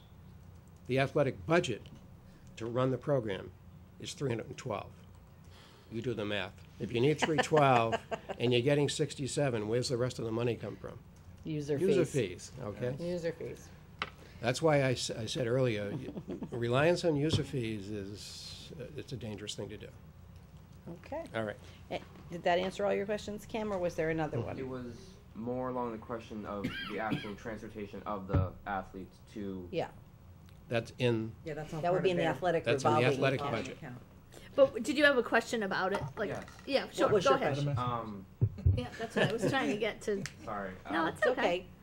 We're Um, confusing. I know this has come up at least a couple of times that I've heard it, but I know some people are curious as to why sports teams, especially the basketball team, I seem to like hear a lot about, have to take 2 buses to away games when it's the freshman, JV, and varsity only going. Because I know freshmen travel on their own bus. Oh. And then JV and varsity travel together. Is it because of the time? Yeah, Is it's it because the freshmen start play so early? But he makes a good It's a point. good point. Because you have to pay for 2 buses. That's Oh, right. yeah. Some when usually or at some points JV have to or don't have to necessarily, but stay and watch the varsity game at away games. And I've it's been commented that why wouldn't you, not really why wouldn't you, but couldn't the varsity and JV sit through the freshman game and then it only take 1 bus, and then you have money left over, you have money from the second bus because they cost the same amount. Could all 3 teams fit on the bus would be the question. We have 'cause roster because size. what are I would they, say 15, 15 times 15? 3 would be 45. Do the cheerleaders go on the bus? The cheerleaders don't go on the bus. The cheerleaders don't go to away games. Oh, that's right. Mr. Lucia, could you, I don't know, you don't have to comment on that, but could you talk to the athletic directors about that? I don't mean to rustle feathers or anything. How does the schedule of the games go? Are they usually one right after the other? The schedule of the games go that the freshmen play first, and then JV and varsity, and freshmen usually play at 3. So at home games they'll play 3, so they can do whatever they want. But freshmen usually leave after school, and then JV and varsity meet up later in the school, and they go, and we get there around the 3rd quarter or the second half of the freshman game, and we sit and watch, and then we go and we get ready for ours. Okay. Yeah. Well, we can certainly look into We should that. look into it. That's a great idea. All right. Okay. Any other questions? Or Just about the school utilities. Yes. I've noticed that, I'm not sure if it's just because, I don't mean to ruffle feathers again. Just a If you question. came and you're sitting in that seat, Yeah, go ahead. You get to ask your question. The bathrooms on the 2nd and 3rd floor, near the art rooms on the 3rd floor, and then Hastings and Venuti on the 2nd floor. I don't know if those are just out of order, or that they don't. Because I know that some the teachers have bathrooms designated for themselves, and the only I know high schoolers are discouraged from using the middle school bathrooms. Yeah. And there's often or not a teacher who out there keeping logs of who goes in or I don't, not sure exactly. Yeah. But I know that the high schoolers have the bathrooms near the auditorium, the bathrooms that aren't commonly used in the cafeteria, and the bathrooms across in the science, foods room area that are usually locked during the school day unless there's a teacher out in the hallway. Okay. It seems like the second bathrooms, since I've been in the school, the second floor bathrooms near the history and English departments haven't been open to students. Okay. And the same as the third floor. I don't know. Are you wondering if that's a maintenance issue? Yes. We'll look into that for you. I don't know the answer. Okay. All right. Do you know what he's talking about, Peter? Yes. Yes, okay. All right, thank you, Cam. All right, so any other questions on the superintendent's budget? All right. Okay. Page 3. This is district programs. So, Just for the committee's benefit, please note that based on a meeting we had, Carol and I had with the principals, that we did reduce the long-term subs by $15,000. We went from 40,000 to 25. So, Did you take into account all those pregnant teachers? this year they're pregnant. you know, we didn't decrease the day-to-day subs that are in each building, but we did decrease the long-term subs. So. And if we have to transfer from the regular subs to, we just, it's not something you can predict on. You can only do the known. I think the sick leave, vacation leave going up 100% is just because we didn't have any need for it in FY12, but we will have a need for it in FY13. What else? Everything's. Any questions? Pretty just, why didn't we have a need for it 12 and you expect for it in 13? Well, based on my discussions with payroll, Trish McDonald, when I asked her about that, she said there wasn't anything in the budget, but she said you better budget for it for next year because it's going to kick in with some people who may be retiring. Right. So we put a sum of money in there based on what Trish recommended. So. Okay.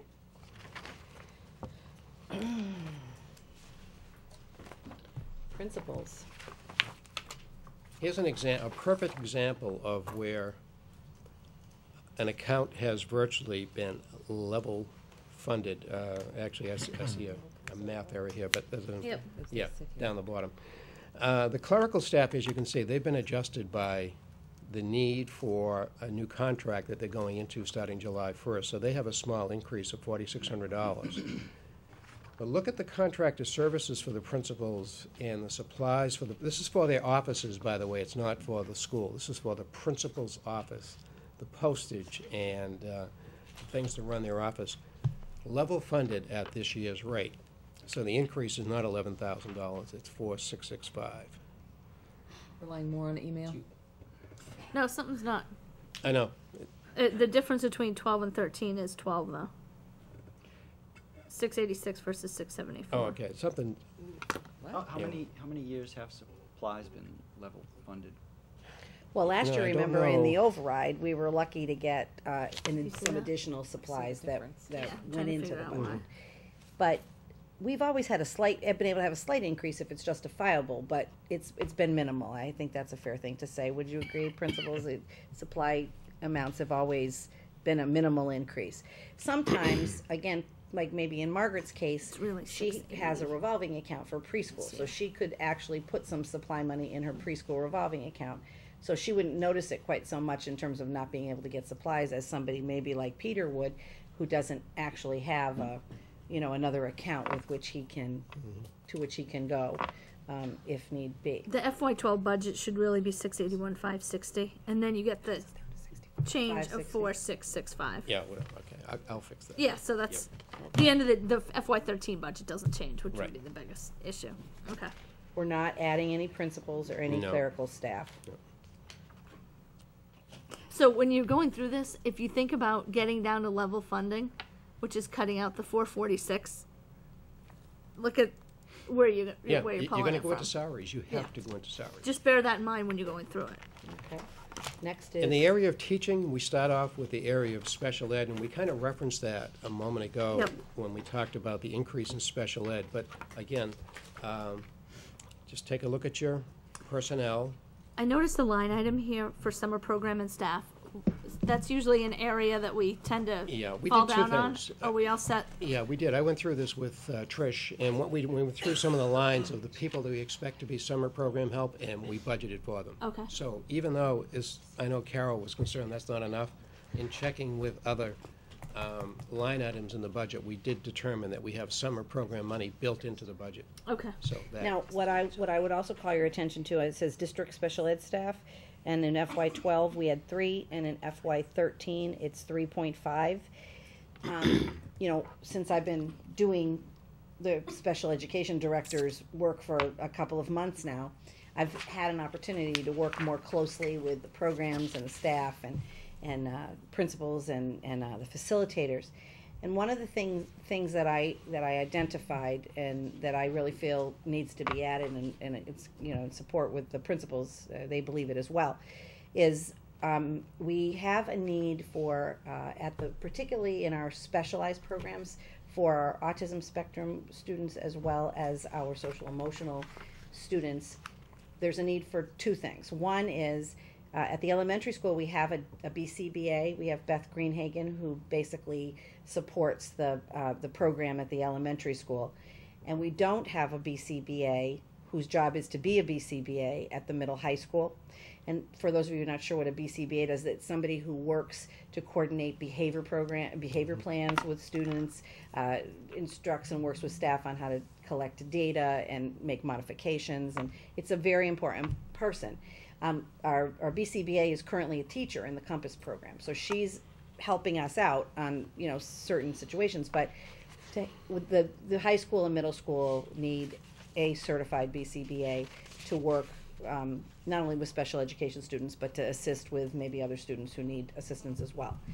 This 0.5, however, is what we would do, just so the BCBA, we would utilize the BCBA and replace the teacher by doing some internal switches. But what I'm adding here is a 0.5 therapist to work with the therapeutic programs that we need to have.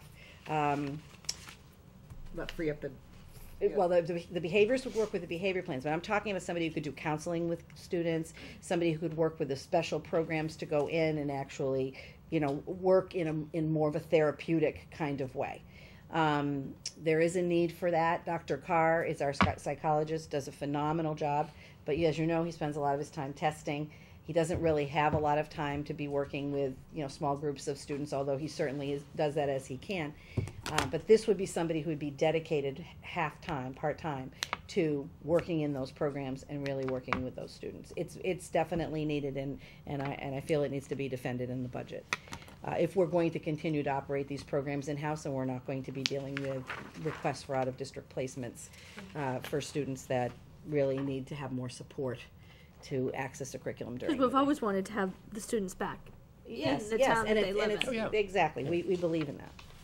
Okay, anything else that maybe you need to talk about in special education that you have questions about? Now, Ann, you tell us when you want to far you stop, wanna because go, I mean we yeah. can go halfway and then finish the rest Well- next time, and we don't have to. You want to just go through teaching? Well, I was going to say, why don't we finish teaching and Yeah. then go through any questions all right. that people have that they've already reviewed, and if we don't have the answers for them now, Carol can get them for Okay, next week.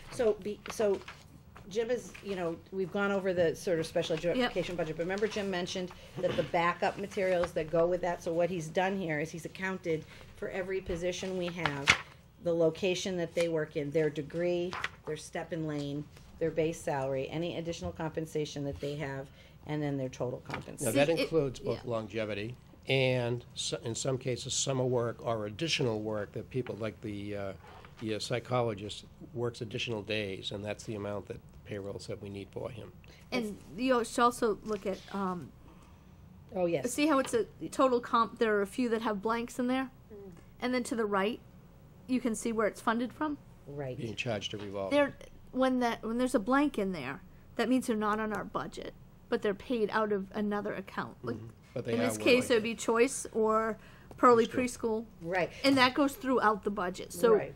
So they Right. are in fact They- paid, but they're just not out of our budget. Right. We rely And on. I think the Pearly preschool one, Margaret for years had a halftime, or the Pearly school had a halftime school adjustment counselor. Last year, we thought that there was a way we could, kind of consolidate that and do that through the district BCBA. That hasn't proven to be an effective model. So Margaret, has made a strong case for this, but it didn't make it into the budget. She's going to fund that out of her Pearly preschool revolving account. So it's an additional position that we're actually basically restoring, but we're not putting it into the budget. It's being paid out of the revolving account. And Carol and Jim brought up a good point, the added comp, so that when people start, citing salaries because they are public record, it's important to remember that a lot of these teachers do extra duties, and that's what gets their salaries higher. Right. Moving on, the next page is a breakdown of, the various special education tuitions. And at the bottom, you can see transportation. Right, am I right, Jim? Yes. Yes. Yep. So the listing of the schools to which our students go and the number of students, obviously, and then that annual cost. And do you want to say something about the circuit breaker? Sure. A circuit breaker is a state reimbursement program, and obviously the state says to local districts, you spend the first $39,000 for a tuitioned out student. And if the tuition is greater than $39,000, and it has to be significantly greater, if it goes to $40,000, there's no reimbursement.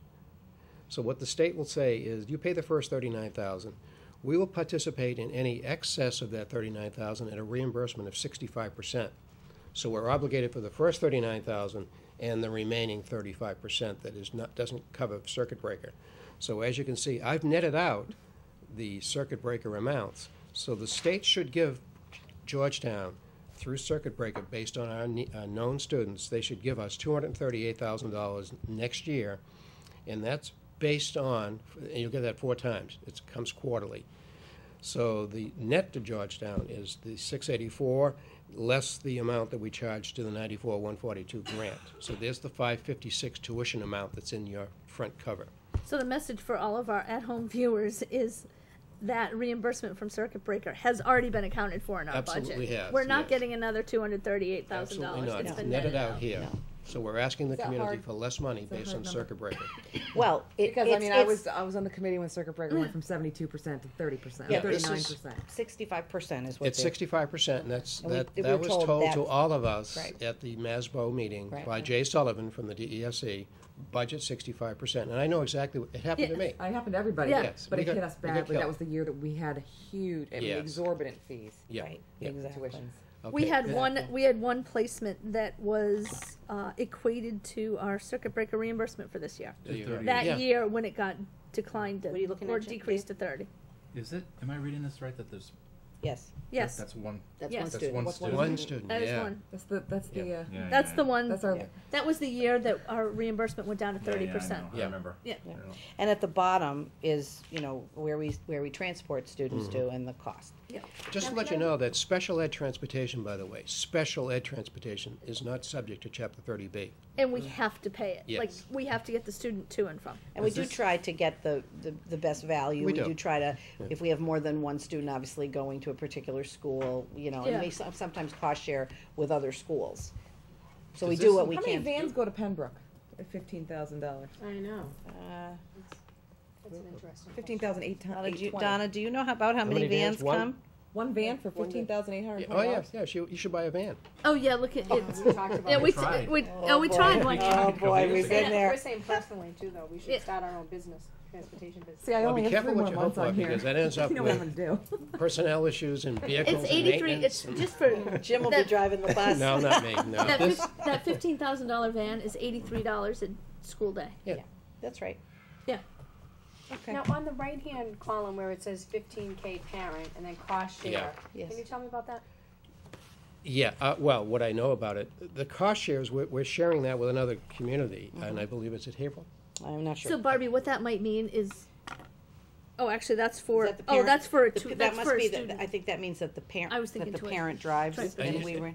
I No. believe it. No, I think it's No, something this is else. tuition. Parents, Oh, a certain oh. rate on Mileage. mileage. Okay. Yeah, we but talked no, about that's Would not. that be No, it? this is a. Oh, parent must be paying that amount.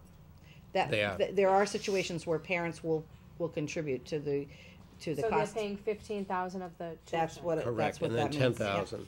Yep. And the other one is cost share with another community. That's right. Yep.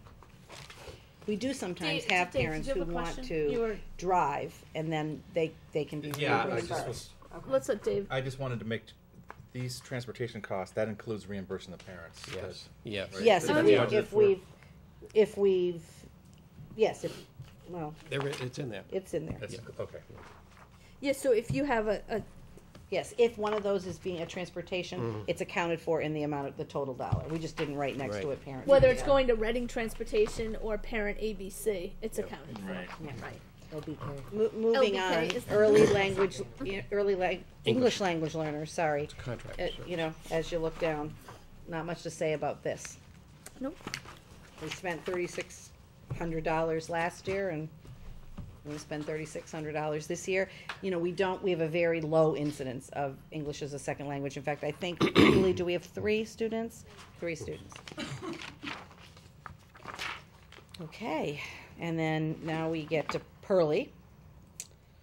So as we look at Pearly School's budget is up $2,729. It was up a lot more until we had to cut it. Until we had to cut it. You know, so, I mean, as you look, you know, there's no additional teachers. The staff remains exactly the same. Remember, the adjustment counselors being added, but it's out of a source other than the budget. And, That was in special ed anyway, Carol. That adjustment council was in the special ed area, not in the oh, early. okay, yeah, I know, I'm getting Okay, used to yeah. Jim's system Yeah. too. I don't wanna cross the wrong function. All right.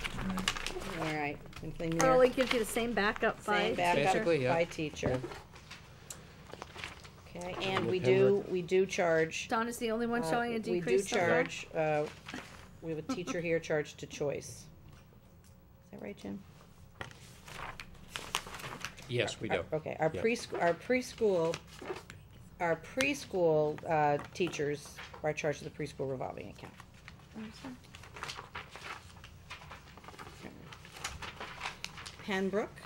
Pembroke budget goes down by 3.53%. That's what I said, she's the only one. Yep. Maintains the same level of staffing. Why does it go down? Oh, I believe that. Teaching Teaching staff. staff. Yeah, Teaching teaching staff. staff is The big adjusted. class? Salaries are less, yeah, Yeah. the salaries are less. And again, these were matched. We took this year's budget. What'd you say? The bubble left. The bubble left this year. Well, So I they, think it has- and they shifted teachers around, but next year the classes coming in are still, you're trying to move to 5 per grade, right? Well, we're not trying to, that's where the enrollment will drive that, but, so- right, but we that- have. That's why they have you're less right. teachers, because some grades have 6. Right, we're gonna need to move a second grade to third and a fourth to fifth, right, Donna, am I getting that That's why right? the salaries? No, The I budget think, staff is the same. yeah, I think that. I believe, if you look, Is that a mistake? no, No, I'm wondering if there is, Someone, it's probably, Isn't somebody there left one- that was a lower paid, yeah. Yep. There's some That- adjustments made. is there a new one on, is there a new one on choice? There's a choice one in the, Is Wait, choice, where are we? Pembroke, Pembroke. Yeah, that would change, sorry. oh yeah, if you have a senior, why is the staff number Yeah. the same? Why is the staff number the same? because she has 22 staff members. You're not losing any staff members out of your donor. No. No. Okay. It's did we just, put it's, someone on choice that hasn't been on choice, is what it's looking like to me? that's what I'm wondering about myself. No, as a matter well, of fact. again, remember now, I took this year's people, how they would, what they had for monies charged to the Pembroke School, and then we went through this analysis of every teacher being put on degree and step with, and it came to this. So I have a feeling there may have been some extra money in the Pembroke account last year when you didn't need it this year. We split the difference. So, Okay. Did you get do people have the answer to no. that question? Are you- What about there's a teacher out this year, is she back on here, or is that the TBD? That's the TBD. TBD, yeah. Okay. Notice that when we do TBDs, by the way, I don't know if you notice the salary, it's master's degree, step 4. So step and lane is 50,671. Okay. You haven't seen that too often Yeah. because we don't Can have you that many. take another look though at this and make sure that we're not missing something? Sure. second. Because, Even listed on here. no, she's not, because she's No, TBD. she's Okay. TBD. The So other she is thing, listed, but she's the just other that. thing that I Yeah, think and it we is don't know important for, particularly for the public to status know, is. sometimes when schools build budgets and they know somebody's going to be leaving, but they're going to retire. So let's say somebody has a $75,000 salary and that they know the person's going to retire. Sometimes they'll leave the $75,000 in the budget, knowing that they're going to have they're going to hire a less expensive teacher, but that's how they have a little bit of play in the event that some teachers come along and you need to hire somebody higher than the amount we've budgeted for a master's step 4. But I just want everybody to understand that that's what we've budgeted for every person that we know is not returning next year. We've budgeted at master's 4. Yep. There's no. You have to take know, that approach because you could be all over the lot unless you take and say, this is what, and you can say to the principals, if It's- somebody leaves, you have 50,671 to replace them. It's actual. Okay. Same thing, okay, so here we go to the middle school. The middle school budget goes up by 1.87%. And that's all based on people moving on the salary Yeah, range. And it's teachers. because they're the same amount of teachers. You get 19 people moving. And everything else is a 0. Now, I will say this because Peter's counting on me to say it, that when we look, I think I explained it already in my letter, but in the past, you've had 3 accounts, remember. You've had the middle school, the high school, and the middle high school joint. The way Jim's formula is working, there's the middle school, and then there's the high school. It so happens that the things that were funded previously in the joint account end up in the high school account. So there are things in the high school account that definitely affect the middle school, but they're not split. They are reflected here. So if you see a little higher increase in which you The don't, biggest one out of the whole which you budget. don't, it's 0.91%. You know, it does account for that. So some of the things in here, you know, are going to benefit both because. Can you mention about the extra social studies person? Oh, that yes, we will mention that. One of the things, you know, this year we have a temporary situation with our athletic director. Mr. Adams has stepped in and done a great job for us. He's a retired athletic director. And he works part-time. And then Krista Franco, who's a history teacher in our district, is helping out, you know, also doing some of the functions part-time. You know, our goal has always been to get back to a athletic director, you know, in the school and have it be, you know, on a more full-time basis. So in order to, Mr. DeFranco is going to be the recommendation for the full-time athletic director. He's currently a history teacher. So what we need to do is give him some release time from his teaching responsibilities in order to allow him to have time to work on athletic director things. So that's accounted for in here. We do need to add a 0.4 history teacher to accommodate for that. So that is in addition. How do you even find a 0.4 teacher? We find 0.4 teachers, and We sometimes. actually have one, a .4 working now in the middle school, so we would probably increase that. That was my question. Do you have somebody in-house already that's doing That something sometimes else? that does happen for us, and we get lucky at that, if they have the appropriate certification. And one other note while we're on the Yeah, that's high school. important. We had a meeting with the principals, and I know that they were upset at the fact that Carol and I were reducing their budget and making them virtually level funded. And I know that Peter has a need for technology. So we left, he asked for desks and chairs and things of that nature of $12,000. We couldn't leave it in. We took it out. We left the computer in the computer system. He needs 44 computers for his computer labs. And he's recommending that we do it on a lease purchase of 3 years. So the first year payment is in here at $17,500. So that's still in there, Peter. So he needs that for 3 years going forward, though. What he needs to do is replace his business labs. Yep. Because we with the override money, we replaced the AutoCAD. We had the ability, we did the Macs. The Mac lab. We did the portable iPads and the portable netbooks. But he needs to upgrade his business labs, especially with Cam's shaking his head too. Especially given the fact that we're trying to upgrade our whole business program. Peter and his staff are revamping some courses to make it a much more contemporary. In fact, they worked with George. George came and they spent a day on one of the professional development days talking about, the kinds of program that would be nice to be able to feed into some of the college programs that, and what they're expecting today. So, the business labs do really need to be upgraded, and that's what this is going to allow us I to get do. concerned when I hear we're not funding chairs and desks. Is it that they're old and falling apart, or that we need which could be the same answer, or that we need additional ones? Well, we've always, for the last 3 or 4 years, we've always bought additional ones because of the increases. I would say that we probably have enough. For 1 year anyway. There are some really old ones. Right. We need some. Do you mean 30-year-old desks and chairs don't, hold up? I'm kidding. I said 30-year-old desks and chairs just don't hold up the way that they should. I'm kidding. But one of the things that we, Cafeteria tables. they could use. Yeah. If we could get that cafeteria fund in good shape, that I would Okay. suggest that.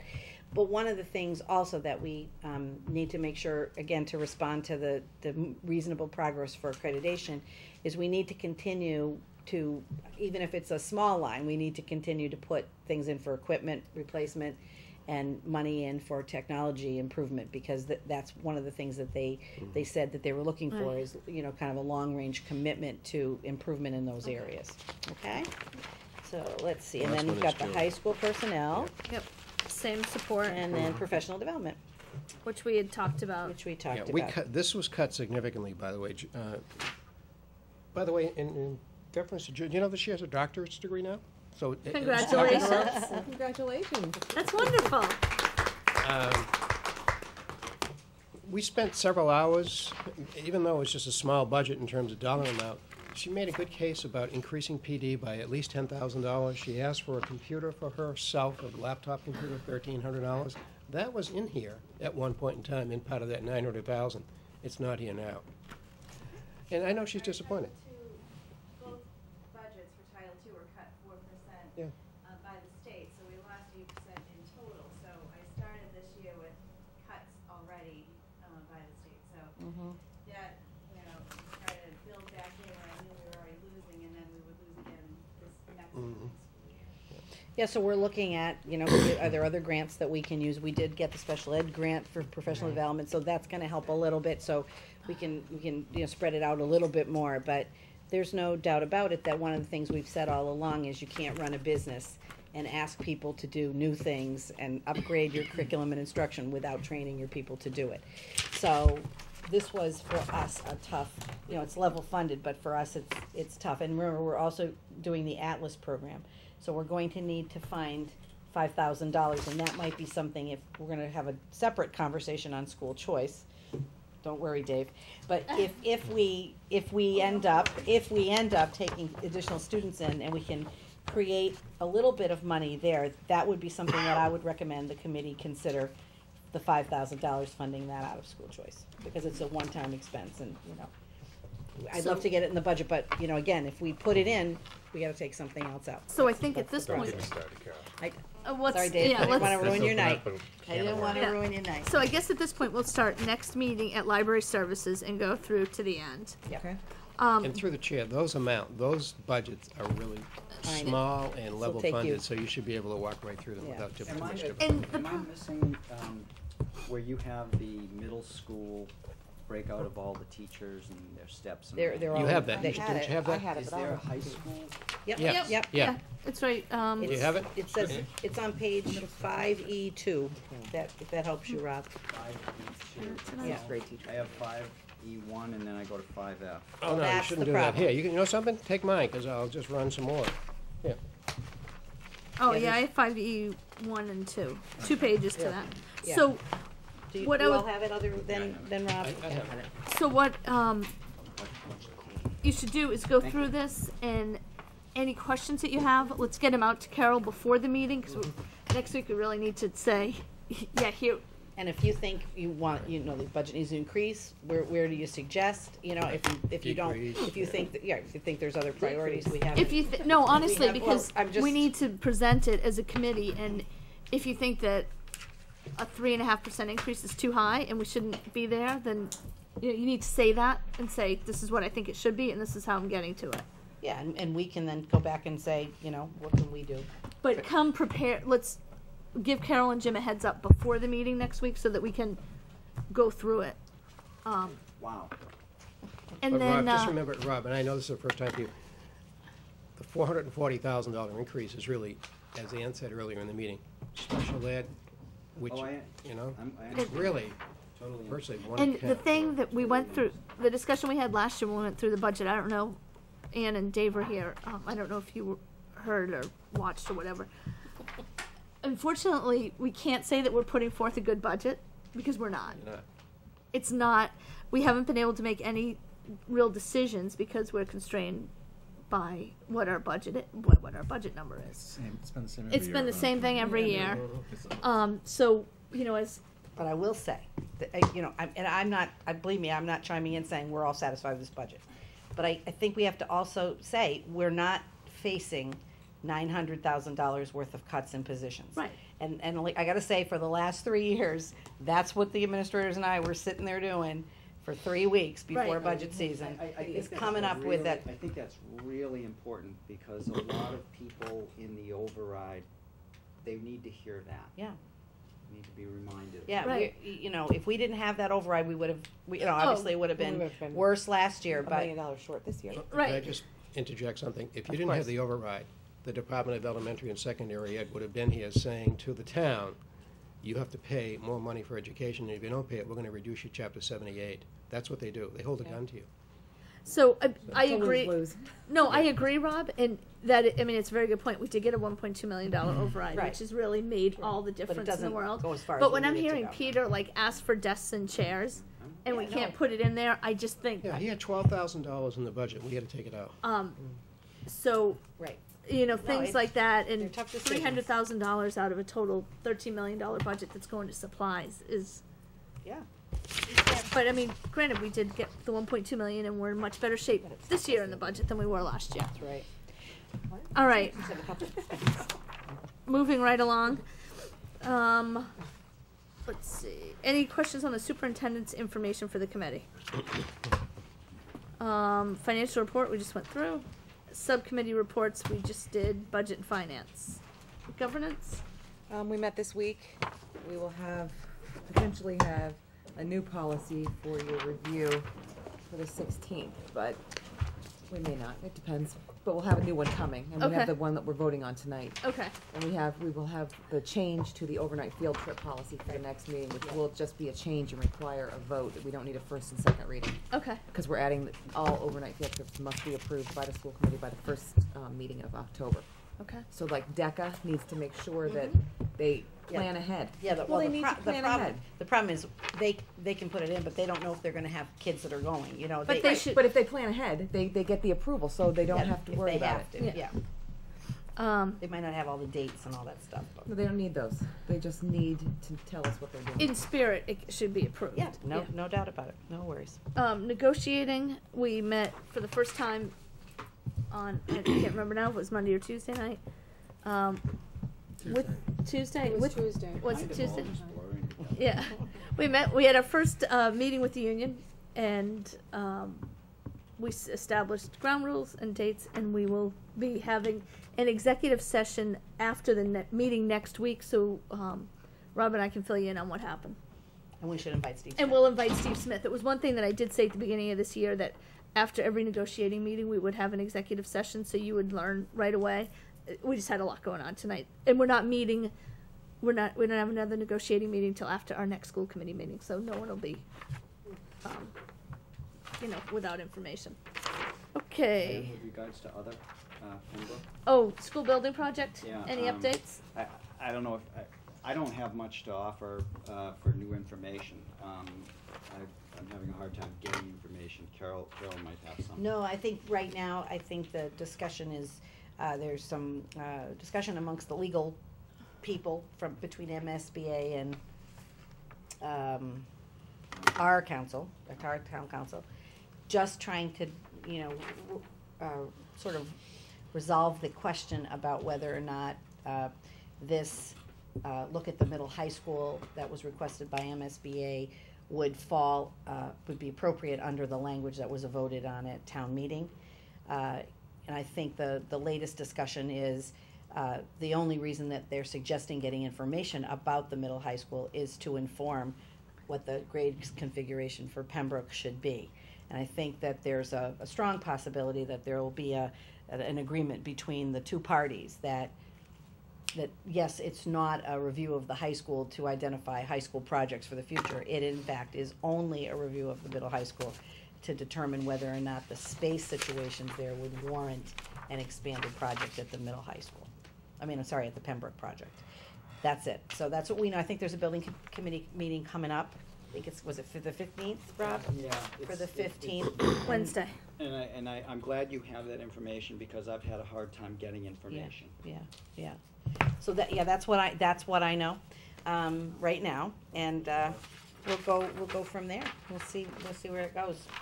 But right now, nothing's really been done. You know, everything's sort of on hold till that's resolved. Okay, that's. All right, so the next up is the new concussion policy, JLCDA. It's our second reading. So this is, at this reading, we adopt the policy because it's a new policy. So is there any discussion, any questions before we go into that? Covers everything. I just have a quick question. Do I understand it, that, I think I've read this before too, that the parents have to go through like an online test or training or something? That's, yes. How is that gonna be how's that gonna be communicated? I'm sure parents don't Well, have no idea. that should, It's a policy, well, but no, I how are we thought, gonna- here's what I thought was happening, Dave, that in the parent signups, there was information about that parents were supposed to go online. It was at and the bottom of a page, didn't we? I think we Yeah. saw But it. I mean, but how are we, we're not Well- tracking that, right? well, Is that our well, responsibility? No, there's no way to track No, it. according to the law, you know, our responsibility is to make people aware of it and to encourage it. We do keep documentation that the students do it, and The we do keep, coaches. and the coaches. Right, of course. Coaches. Okay, that's fine. Okay, so the chair will entertain a motion to adopt policy JLCDA, concussion management as presented. So moved. Second. Any further discussion? All those in favor? Aye. Opposed? Abstained? Nope. Motion carries. All Okay. right.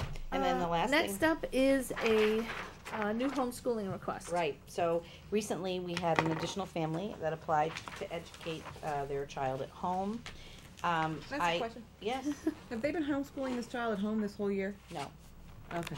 I'll check, I don't believe, you know what, Ann, I'm not sure. Sometimes what happens with these things, they absolutely do come in later. I'm not sure about that. I know it came to me, it would normally go to the special education Right. department, but since I have been filling that capacity, I reviewed the plan, I had some questions, I got the answers to my questions. And, you know, there's certain criteria that all homeschool plans have to include. This particular one, I believe, is going to be an online, program. So I'm bringing forward the recommendation to you to approve the plan, because I do believe it meets the criteria. Okay. So the chair will entertain a motion to approve the new homeschool family as presented. So moved. Second. All this, any further discussion? Just a question, I know it's late. At some point, I'd like to just understand how this works, how a final report card works, how a portfolio works for evaluating. But we can talk about that Yep, later. that'd be fine. We have no say over what they do. I'd like to understand it at least. Yeah, that's fine. That's fine, I'll be happy So to, just I think I'll be happy to talk Yeah. about that with you, Rob. All right, I have a motion and a second. Any further discussion? All those in favor? Aye. Aye. Aye. All right, motion carried, Laura. All right, we don't need an executive session this week. We do need one next week. Just two little public service announcements. Anything Goes tickets are available for tomorrow night, which is Friday night. Yes. So go on the school website, or Where do you get them, Kim? I'm not. I don't want to say call the school because You can come to the door, but I don't know, Yeah. you can't guarantee. They may be available at the door. Yeah. Okay. So Yeah, just the know, same any, I would call the high is school. Saturday That's night's already sold out. Saturday night is sold out. Actually, I Going. can't promise you, but I'd be happy if you contacted me, if you don't have tickets already, and you contacted me, I would be happy to contact Ally Vieira and just see if there are tickets. Sometimes they'll set them aside.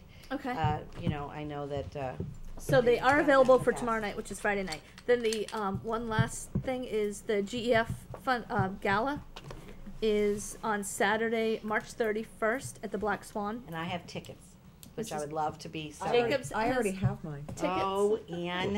Of course she does. But I have tickets that I would love to sell, because I have 10. Okay. So please contact Mrs. Jacobs if you would like Please tickets. contact me. It is fun. It's the theme is under the sea, diving deep for education. That's cute. So All it'll right. be a So lot of and that's fun. Saturday night, March 31st. At 5:30. 5:30. Yeah, it's always midnight. early. It's early, yeah. But it lasts a long time. So You don't have to come at 5:30. the chair will entertain a motion to adjourn. Second. Any further discussion? All those in favor? Aye. Thank Thank you, you Kim. all. Thank you, Kim.